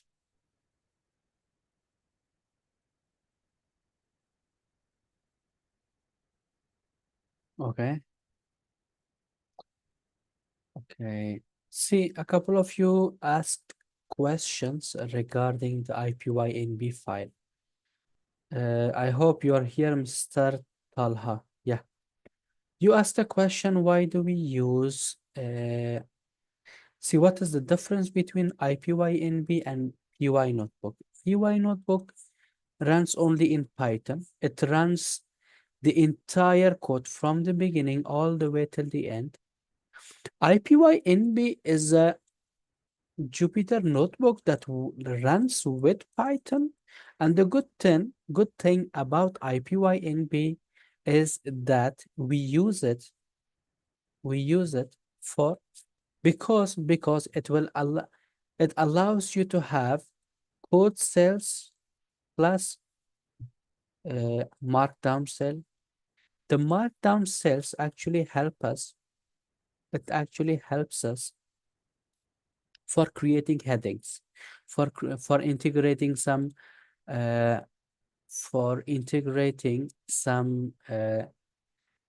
pictures or notes in our notebook. Okay, if we are using whenever we have the data visualization session. Okay, for example, you have a data like an Excel file, and you want to create a visual of it. You want to create a graph of it. Okay, the IPYNB file actually allows you to create such files, to see the visualizations, to see the result of it. Okay. But when it comes to IPYNB file, is the Python file, the PY file, you cannot do it over there. Another reason, another difference of IPYNB file with Python file is that uh, Python file runs from the beginning till the end, and you cannot go back. But when it comes to IPYNB file, you can run the first part, you can run the last part. Each cell is considered an individual part, an individual entity. Okay, I hope uh, your question is answered, Mr. Talha. And can everyone react to this message here? I want to see how many of you have. You're welcome, Mr. Talha. How many of you have already? You're back from the break. Great. Can everyone react to this message? I want to see how many people, how many students are here. Let's see the other channel. What about in the free channel? How many of you guys are back? Because once we start the session, I don't want you guys to. Okay. We usually finish at 3, you have said. Uh, Mr. Malik Asgarov, I think you are joining from the US, if I'm not mistaken, because you're following the US time zone. Usually, see, our sessions last for 3 hours. So it means this week, for those of you who are joining from the US, the sessions start at 1 p.m. till 4 p.m. From next week onward, because there will be a change of time zone in the US, from next week onwards, yeah, the sessions will start at 12 till 3 p.m. Okay? Yeah. And one more thing I must mention that uh, on Saturdays we have 3 hours of sessions, plus you will also have mentoring, okay, with Miss Jana. Okay. So let's start our coding journey today without further ado. I think everybody is back from the break. Where is the VS Code right here? Okay, we talked about how to create a file, how to create a folder, how to open a folder, how to execute a code cell, how many types of different cells we have, right? Now let's start this session from this point onwards. This will be our coding session. The first thing I want to write is this. Once again, print hello world. I want to run this part. You can see, we said that Python is a programming language, right? It is a programming language. So,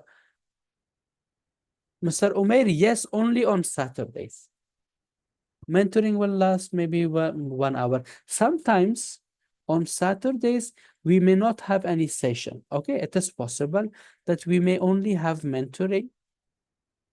Sometimes on Saturdays, we may only have mentoring session. Okay, so uh, let's continue. Okay, yep. See, as I said before, Python is a programming language. So like every language, it has its own grammar. We call it syntax. What is syntax? Syntax is rules, structures. Okay. See, I want to add a markdown cell. In this markdown cell, I want to add a note. I'm saying syntax is the grammar of Python, let's say. Okay. Uh, a collection of rules and rules, regulations, and structure, let's say, that governs how codes and uh, notes are codes are written in Python.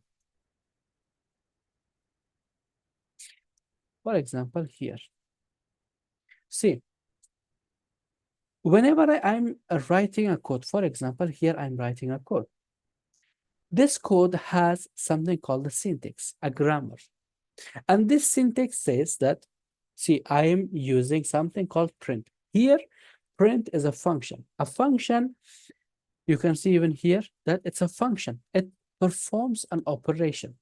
It is used to perform an operation of printing, showing something as an output. Whatever I write inside it, it will show it as an output. So whenever you're writing a function, okay, and then we are opening a parenthesis.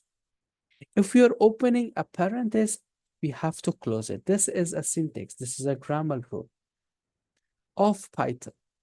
Okay, this is a grammar rule of Python. This is a code cell. When I run it, whenever I run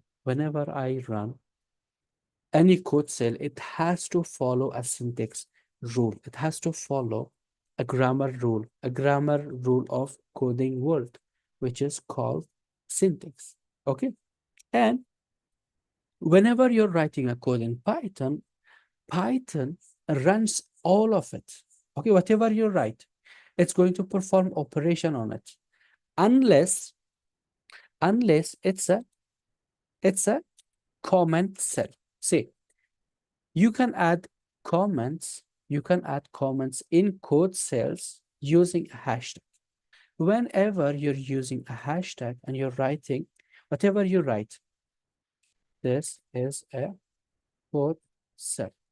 See, Python only runs the first part, whatever was before this hashtag. Why? Because hashtag part is the comment part.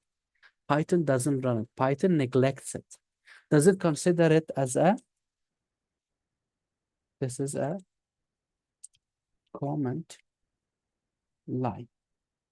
When I run it, see, it doesn't perform any operation whatsoever. So these comment cells are for adding comments. Okay. For example, here, I use hashtag and I say print.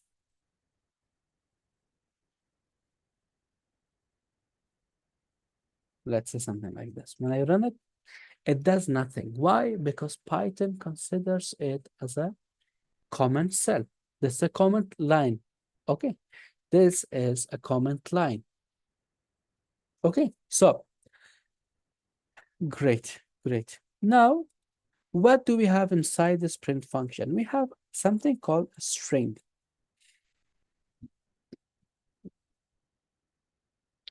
Strings are nothing but texts.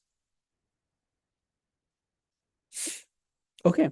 See, whenever you want to write a text in Python, I want to write a text like a message, hello world in Python. You have to write it inside these quotation marks. This is a syntax of it. This is a syntax or a rule of Python that every string has to be written inside quotation marks, like this one. Hello world. See, this is just a string, a text I'm writing. What if I don't write it? See, the syntax, the grammar says that it has to be written inside quotation marks. What if I don't do it? Even immediately you can say Python. Wait, let me increase. Okay, let me bring it closer. Immediately you can see before I execute the cell, there is a problem. See, you can see. Can you read the comment over here? Hello is not defined. When I run it, it says it's an invalid syntax. Why? Because Python doesn't recognize these. Python says if it was a string, if it was just a text, just a message, he should have written inside quotation marks. Because it's not in quotation marks, Python thinks either it's a function or an operation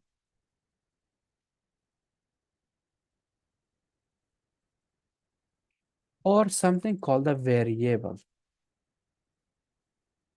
Either it's a function or an operation or a variable.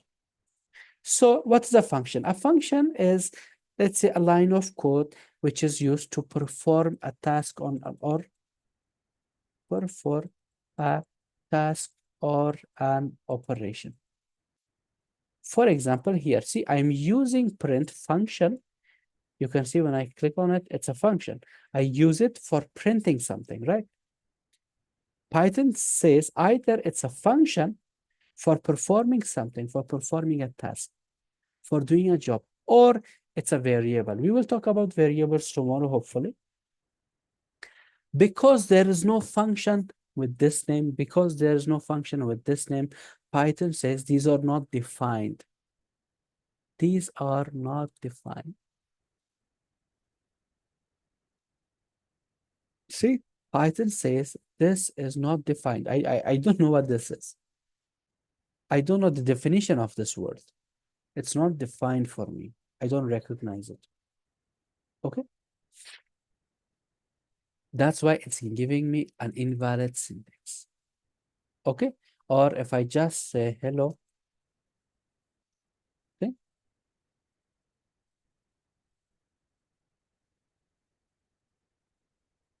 Okay. So let's continue. Let's continue. What else? What else? What else? What else? Let me show you a couple more things. Let me copy this message, bring it over here. Okay. What if I change P to black, capital P? So immediately you can see that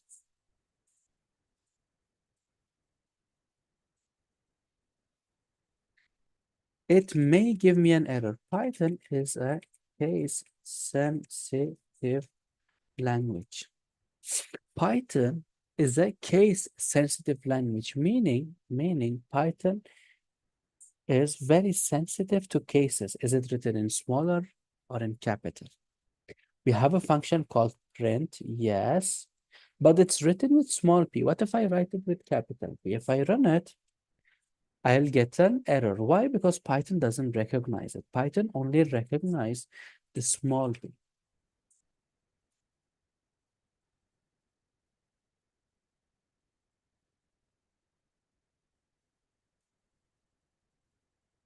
But also.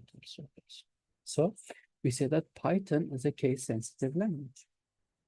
Another, let's talk about syntax. Let me copy this one, copy, and paste it over here. Let me change it back to P. Okay, I have this text. I told you that there is a syntax, there is a grammar, right? And I told you that whenever I'm using a function, I'm opening a parenthesis, I have to close it. What if I don't close it? Immediately you can see that there is a highlight, you can see. See, when I come on it, it says this was not closed.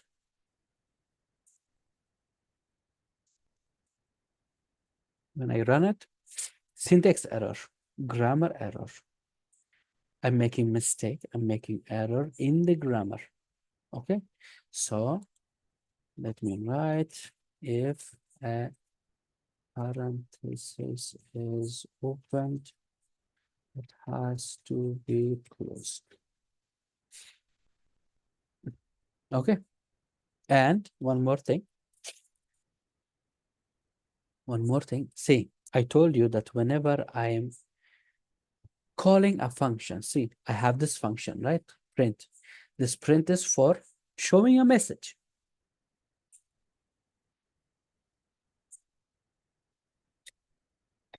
Yeah, this one.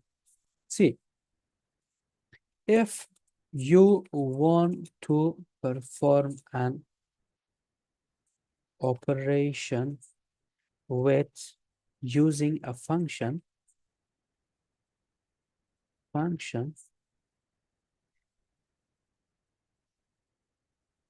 you must add the parentheses. See, this is a syntax.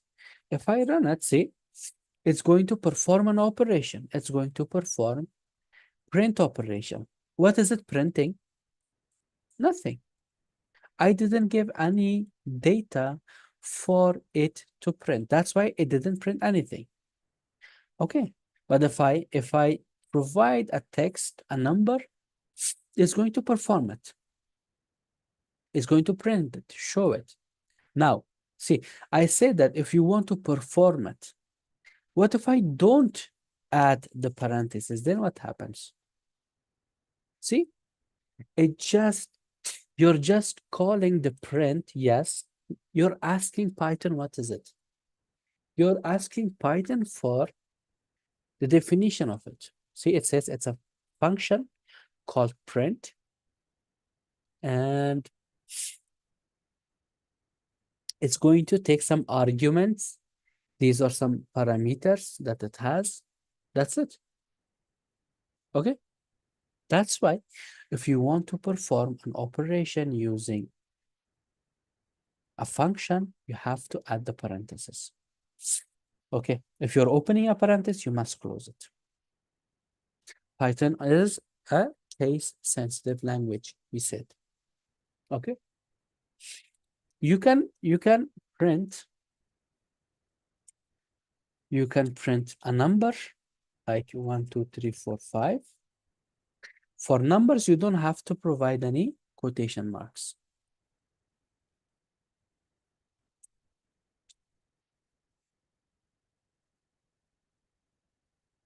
You can print either a number or a string, a text. See? You can use print function for any type of data. Another thing. Let me copy this one, paste it. What if I don't close this quotation mark? There is an opening quotation mark. What if I don't close it? You can see immediately there is a problem. Click. The parenthesis was not closed.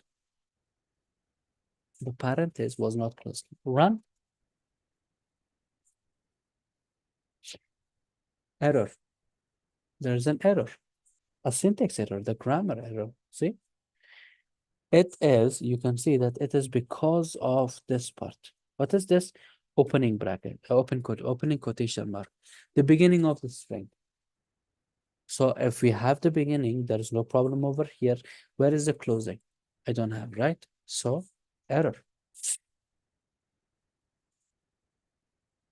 Mm,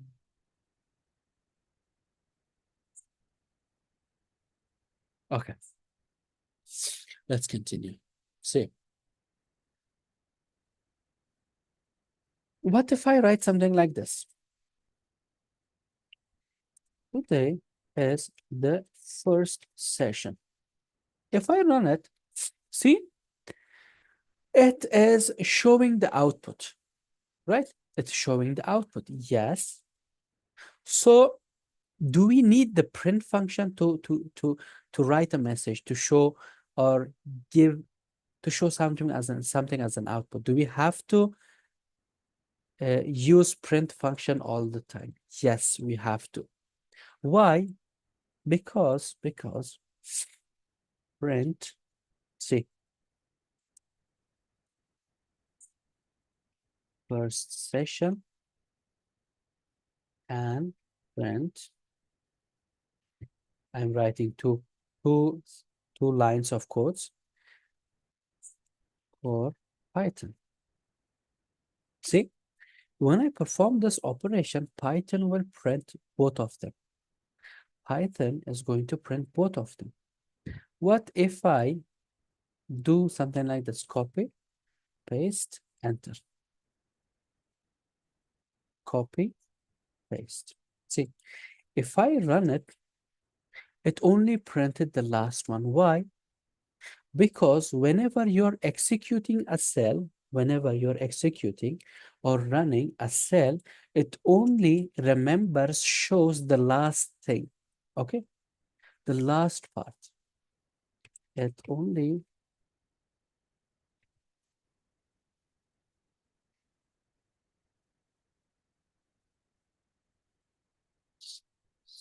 line. That's it. That is why it is necessary to use print function. Okay. I think someone wants to write a question. Let's see. A couple of you guys are writing question. You can use Python environment.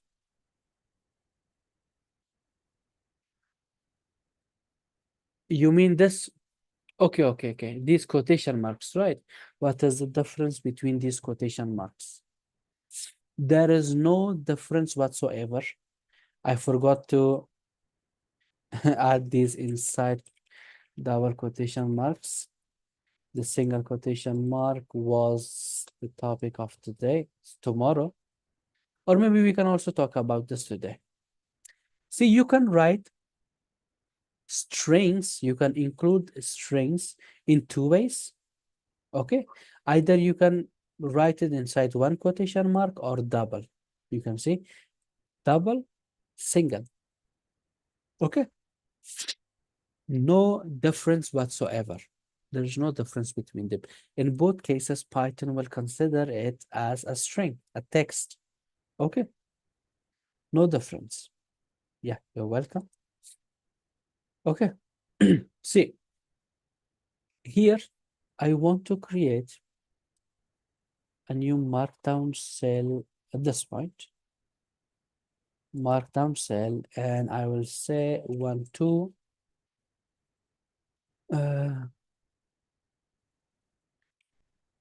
We can create strings with single as well as double quotation marks. See, we can do it. For example, I have this text, print. I want to print. Quotation marks are very important in strings. Run. I ran it with double quotation marks, with single ones.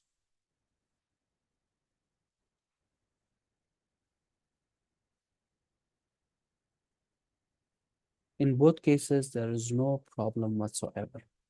Okay. For example, I have this code, print, and even if I don't use print, I have hello, right? And I have hello with double. No difference whatsoever.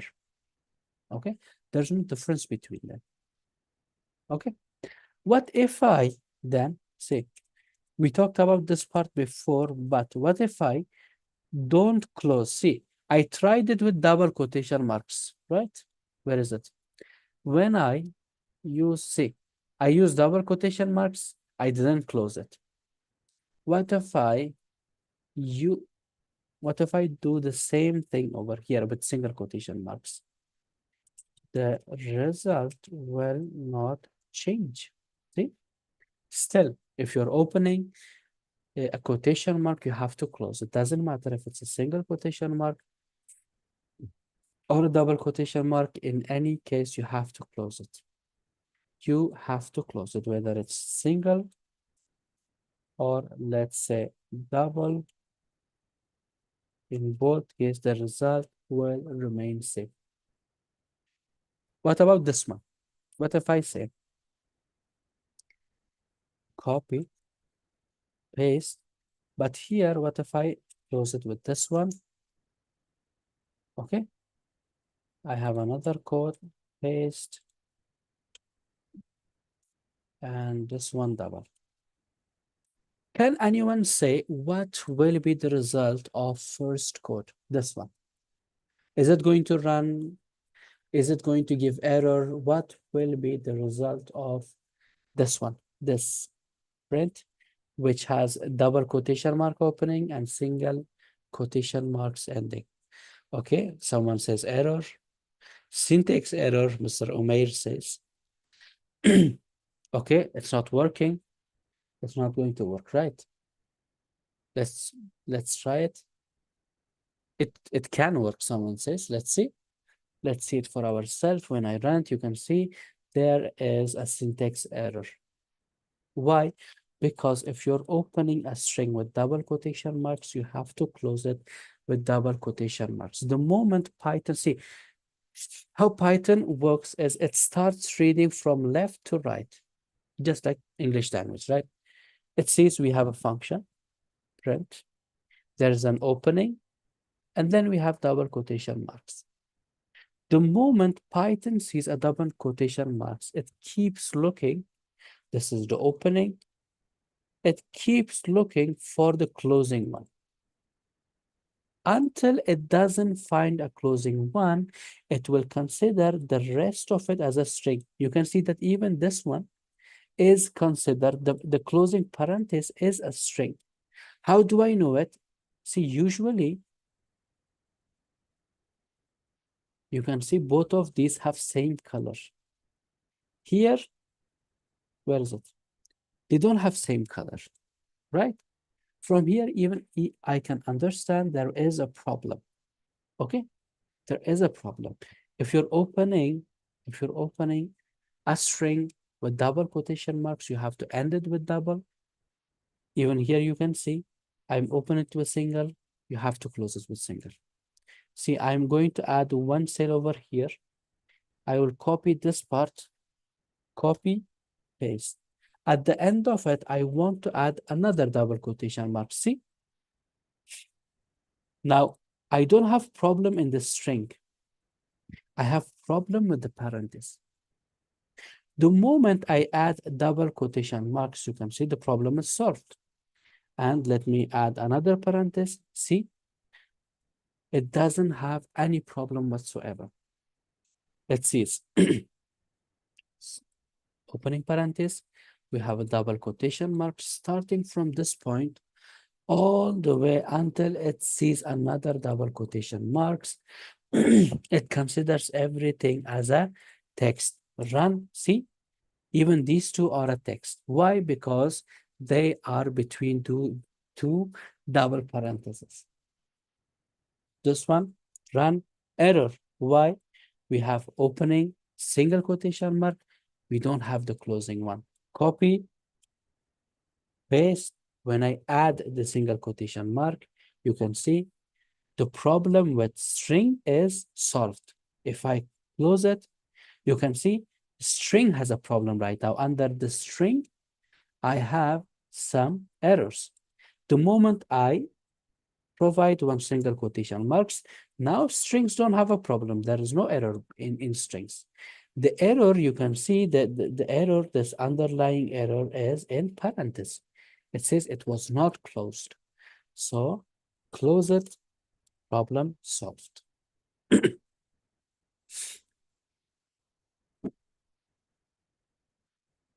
Yes, we cannot do that. We cannot replace them by one another. I cannot start a string with this one and close it with this one. It doesn't work that way. Okay. Python, see, whenever you're writing a string in Python, okay, the string, the beginning and the end of string is a whole. It's like a pair. Okay. It's like a pair. It's like a couple. It's like a couple. Okay. So if we have this one, the matching couple for this person is this one. They are matching couples. These two are matching couples. Okay. This and this isn't. This and this isn't. Okay. So let's continue. Now, why is it? See, it is suggested to use double quotation marks for strings. Okay. Why is that the case? Why do I have to use double quotation marks for strings? It is recommended to use double. Why? Because look at this one. Say, I, a student. I have this text, right? Run it, completely fine. No problem at all. What if I do it like this? Print, and I do it like this. See, this one is for abbreviation. I am a student. Run it, problem. Why do we have a problem? See, let me add one more over here. See, even when I run it, see, I told you maybe this is the beginning, this is the end. This one is for abbreviation. All right. But Python gave me a syntax error. Why is it happening? Because see, I told you Python reads from left to right. Python sees this one. Opening, the moment it sees the next one, it is the closing one. Opening, closing, opening, closing. So the rest of it, you can see this part is not a string anymore. It's not a string.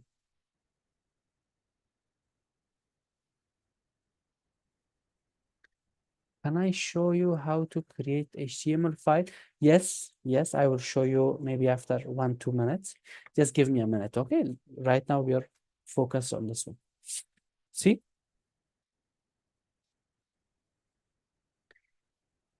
Indeed, because of, see, in English language, we always do the abbreviation like this one using one single quotation marks, okay? Python doesn't understand it. Python reads it like the end of a string, the closing of a string. Okay, that's why we may make mistakes. That's why it is recommended to use double quotation marks. Double. When I write double, you can see. Now I can see it. Now I can see it. Okay. Someone asked, how can we create an HTML file? See, we have an HTML file and HTML folder. When I'm creating, see, if I'm creating an HTML folder, I go to here, new folder, I will call it, for example, HTML. See, let me delete this one. I want to create a new folder called HTML. The moment I write HTML, VS Code thinks that I'm going to add HTML files inside this folder. That's why it's giving this logo. Done. Open this folder. Inside this folder, I want to create an HTML file. Folder is right now open. Close, open. Here, here. I want to create a new file. Let's say first session, the name. If you add the extension of HTML dot HTML, it will be an HTML file. Although it was an unnecessary question, I thought it's better if we answer it right now. Right now we are in Python. If you have any question related to HTML or anything else, you can ask it maybe later on. Okay. So we are right here. It is recommended to use double quotation marks for strings. Okay. I hope you understood how do we create HTML files and folders. Okay. If you have any other question, maybe. Okay. So let's continue.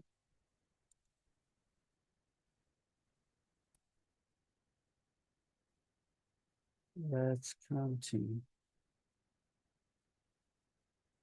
And then we have, see, what if we add multiple parentheses? See, I have this text, select this part. I want to add 1, 2, 3. See, I'm adding 3 parentheses, 4 parentheses. Is it going to create any changes? No change at all. Why?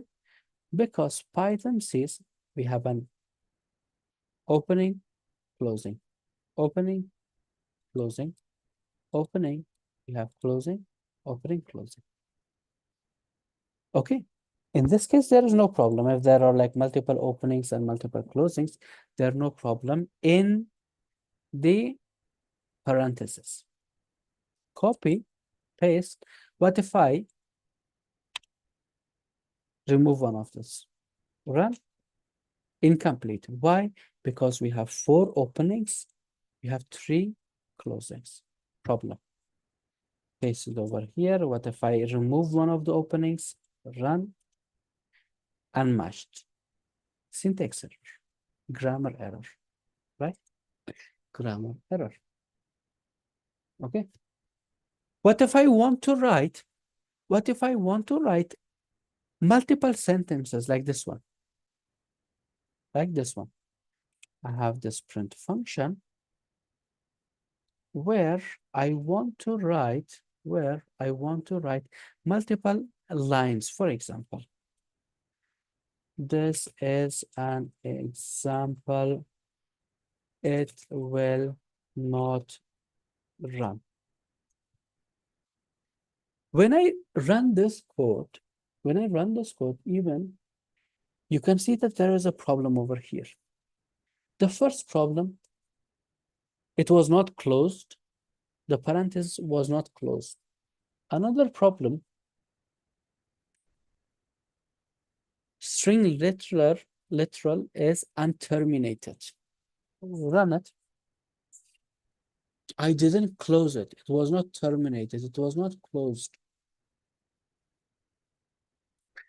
It says string was not closed.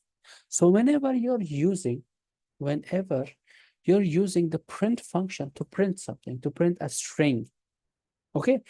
If you are printing a string, the print function only reads line basis, only one line.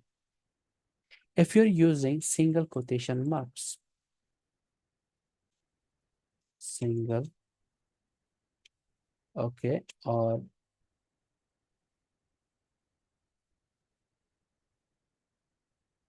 one pair of quotation mark works only for one sentence or line.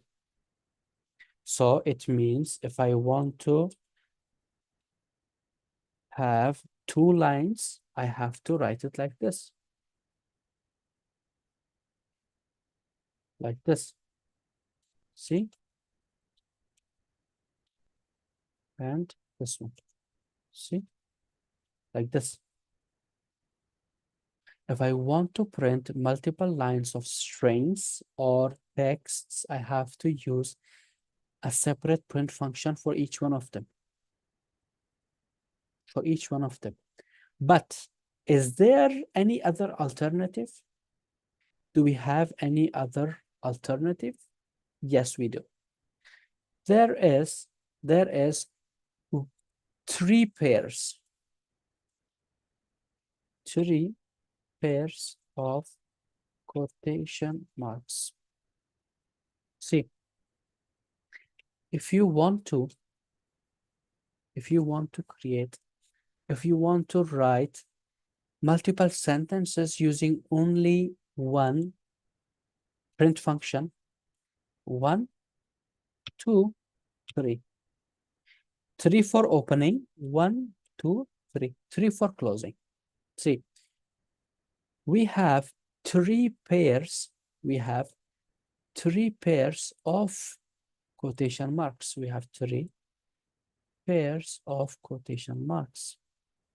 Okay, one pair, two pair, three pair. Out of them, 3 is for opening, the rest of the 3 is for closing. Okay, and between these opening and closing here, you can write as many lines as you want, like this.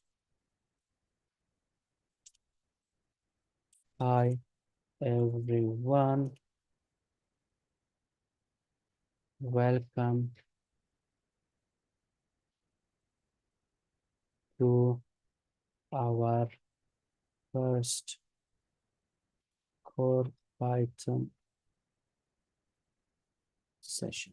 If I run it, see, I don't face any problem at all. Why? Because I used three pairs, 3 for opening, 3 for closing. These are called 3 pairs of quotation marks. This is what we do, okay? And see here, I used double quotations for each pair. If you want, you can also use 3 pairs of single quotation marks, 1, 2, 3. These are for closing.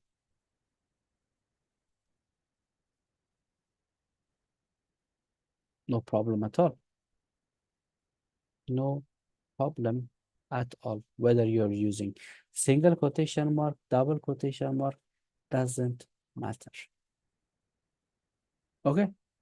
Now, what if I open it with 3 copy? Let me copy and paste it over here. The opening is with double quotation marks, but the closing is with single. What then? Is it going to run or error? Let's see. I want to see some answers. run or error? Okay, great. A couple of you guys say error. Okay. Mr. Hussein says syntax error. Great. Let's see. What do you think? Like, what other students think? Do you think is it going to run? Let's see. Let's see. By the way, uh, uh, I think some of you feel shy that maybe my answers are incorrect. It doesn't matter even if your answer is incorrect. Here we are here to learn together, right? Okay. Miss Julia says it's going to give error. Great. We are here to learn together. It is possible that we will make mistakes. Okay, no problem. But if you're not making mistakes, you're not going to learn, right? So just don't feel shy, no problem at all.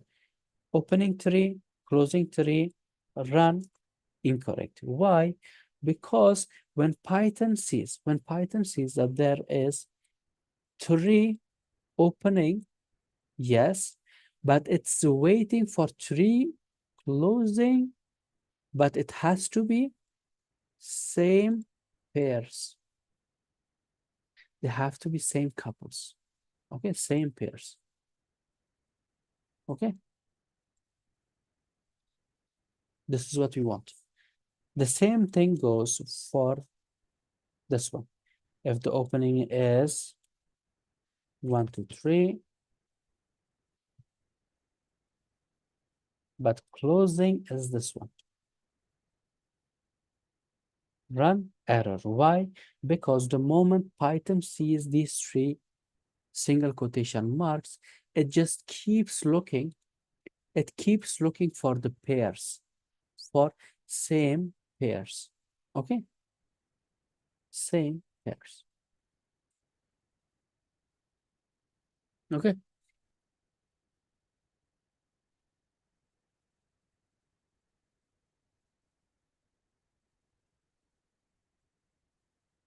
Okay, let's see if you have any question.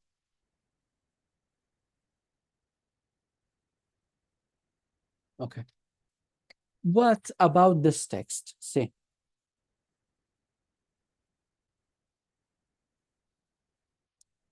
print 1, 2, 3, 4, 5, 6. Here I want to add a couple of things. This is the first Python session, and everyone is very silent. You are keeping silent today. If I run this one, it's going to run. Why? See, why Python didn't stop in here? Why Python didn't stop in this in here? Because, as I told you before, Python starts reading from left to right. Python first checks this one, opening, closing, and then we have another opening. So when there is a tree, it means it's a big opening. It's a multi-sentence, multi-line opening. It means we are going to have strings of multi-line. So when we have three openings, it will not stop until it sees three. Even if we have one, even if we have double, doesn't matter. Python is not going to stop until it sees the last one. Okay? Until it sees the last one. Let's see. Let's see. What if we put a hashtag symbol second or third line instead of parentheses? In which example? Example like 43, Miss Julia. In this example or the next one, the last one, previous. No, here we don't have second line. Here you mean, right? In number 41. Okay, let's try. Copy, paste. What if I add a hashtag over here? See, still, even hashtag doesn't matter inside a string. Run. What about this one? Print. I have a string. Hello, dear friends. Wait, what happened? And inside text, I have a hashtag. Still, it will be considered as a text, not a comment. A text. See? Why? Because it is inside the quotation marks. Python reads from left to right. Whenever it sees an opening, it doesn't stop until it sees a closing. Okay? It doesn't stop until it sees the closing part. Okay? Uh, let's solve 2 or 3 more examples. Okay? What about this one? We have print 1, 2, 3, 4. What about this one? If I run, is it going to run or is it going to give an error?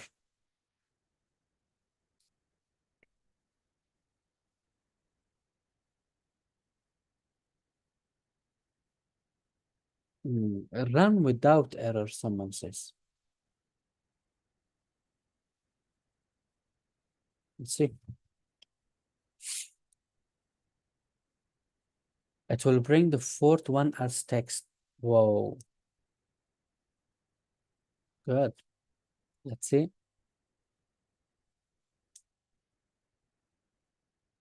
Let's see what there's incomplete input. It says an incomplete input. Okay. Syntax error again. Error. Let's run this one. If I run it, syntax error, incomplete input. Why is that the case? Because, see, yes, this part is being considered as text. You're totally correct, Mr. Talha, but we have the opening, we don't have the closing. Until Python doesn't see the closing, it's not going to print it. Until Python doesn't see, this is the opening, it doesn't see the closing, it's not going to print the text. What about this one? What about this? Print something like this. Inside these two, we have this one. What do you think will be the result of this one? Let's see. Okay, great. Miss Archana, is that a one double quotation marks or 2 single quotation mark? Is it a one? Okay, you said it's 2 single, not error. Let's see. Okay, Mr. Talha says it's going to be 2 single. Run 2 single. Why? Python sees the opening and the closing. Whatever is in between text. Whatever is in between, it will be considered as text. Okay, this is what happens over here. Let's solve a couple more examples and then we can, and then let me select this one. What about this one?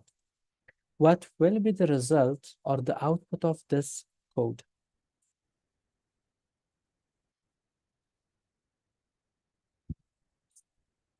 Okay, Mr. Talha says 2 double quotation marks, a pair of double quotation. Okay, two double.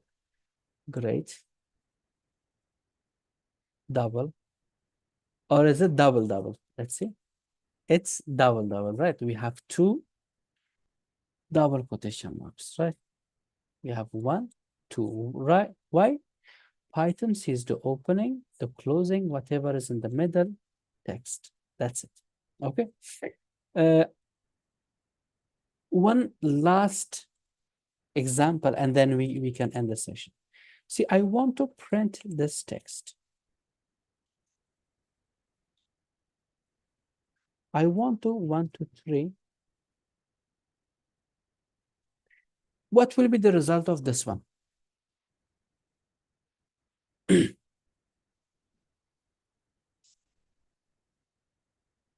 Okay, once again, two double quotation marks. Two double quotations, right? Okay, double, double. Same as previous, same as previous. It, great, great. See, what happens here is Python sees an opening, closing. But when there is a third one, it means Python will say this is a group. So I will find a group. It only works with single and triple. Okay. It only works with single and triple. Okay. This is opening, this is closing. We have these two. Are they both same? They are not same. Why? You can see this is only 1, 2 characters. This is 4 characters. Why? There's also spaces. There is also spaces. Okay. When I run it, see this one. I think this much is enough for today. I think this much is enough. I hope you liked today's session. I hope today's session was informative. If there is anything you want to ask, please ask your question. And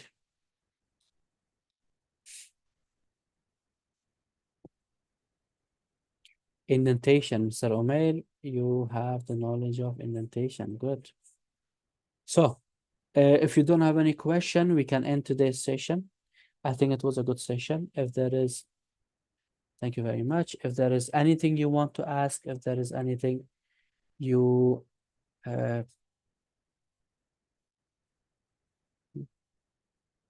thanks a lot, everyone. Why don't I have HTML icon? Because see, there is an extension part here, extensions, go there, and there is VS Code icons. If you install this one, you're going to see the HTML icons, Ms. Neil. Okay. Can you share the IP? Definitely, I am going to share it right away. Let me, okay, this is already saved. I'm going to add it over here, upload from my computer, and batch 287, core Python, conversation here. Everyone, I just uploaded the file and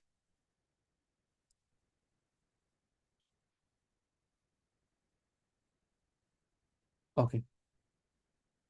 And let me add, I want to add a bookmark folder and I want to call it core Python. Okay. And here, add a bookmark. Okay. Let me copy, add a bookmark, paste. Okay. Is tomorrow's session between 20? Yes, it will start at 20. Same thing. See, 20 to 8 to 11 p.m. Turkish time, 1 to 4 US time. Okay. I think they both are same thing. Yeah. One more thing. See, I just created a folder called Core Python. Whatever notebook I add, it will be, you can find it over here. Okay. Afghanistan time, I think we will start at 9:30 if I'm not mistaken. Like today we started at 9:30, right? Afghanistan time is not going to change. Core Python, I added every notebook that we will create, we will add them over here. Okay, in this folder. Yep, same as today. Afghanistan time is not going to change. EST or CST? See, EST is, let me stop the recording first of all. Was stop recording. EST is Eastern Standard Time, US time. Based on US time, it will be 1 p.m. And CST. I don't think it's CST. It's EST. We will continue with Eastern Standard Time right now, with US time, I mean. I said if you have time. Jason, somebody asked a question regarding Jason. Yep. Let me see in the other channel. Let me also add the file in this channel. First session. You can find all the notebooks in here.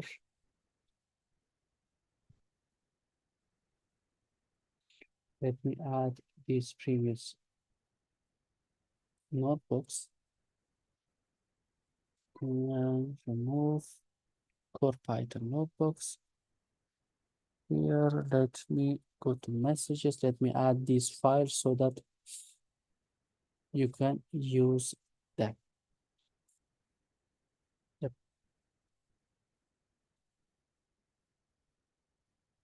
Okay. Let me see if you have any question. Dear Mr. Nicola, can you also share the sessions record YouTube? The video will be shared in LMS and your learning management system. Inside learning management system, there is the, I think it's, oh, there is the core Python module.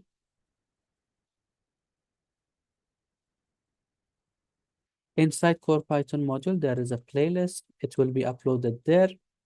And for the first 1 week, it will also be uploaded in YouTube. You can find it in our YouTube channel. I'll check it and I'll let you know. Okay. But you can find it. The video will be uploaded in 1 hour or maybe 2 hours. You can get it from, yeah, you're welcome. Let me show you over here. If you go to the LMS channel and for Python, right? There is, let me, okay, we have Core Python 28788 here. This is your Core Python module of your batch. Inside playlist, we will have, there will be a new folder for your batch. Okay, there will be a new folder for your batch with this name. Okay, here you're going, there will be a new batch, new, for example, playlist, and you can find the recordings over here. Somebody asked a question regarding JSON. JSON is a little different. See, JSON is another format. This we are not going to use it. This is for storing data in the form of dictionary. Okay, it is for storing data. For example, let me show you. See, here I have these data. See, this is a JSON file. Here I'm using it for storing information. See, this is a JSON file. This is just for storing. See, I'm storing data. First name Rajiv, last name Sharma. Is this person alive? Yes. Age, this one. See, I'm storing the information of a person. This is a JSON file. Here, we don't perform programming over here, okay? Especially the Python things, we don't perform in JSON files. I think it's Mr. Hussein, right? Or is it Mr. Hussein? HAA. You asked a question. Okay. Let's see. Yeah. Okay, that's you, right? Hussein, Mr. Hussein Akyol. Okay. So JSON file I just show you, it's just for storing data. So we don't use it here right now. Okay. Okay.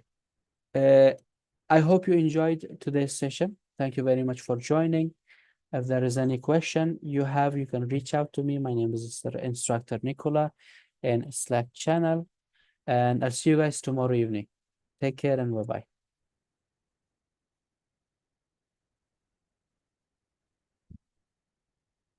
I'll see you guys tomorrow.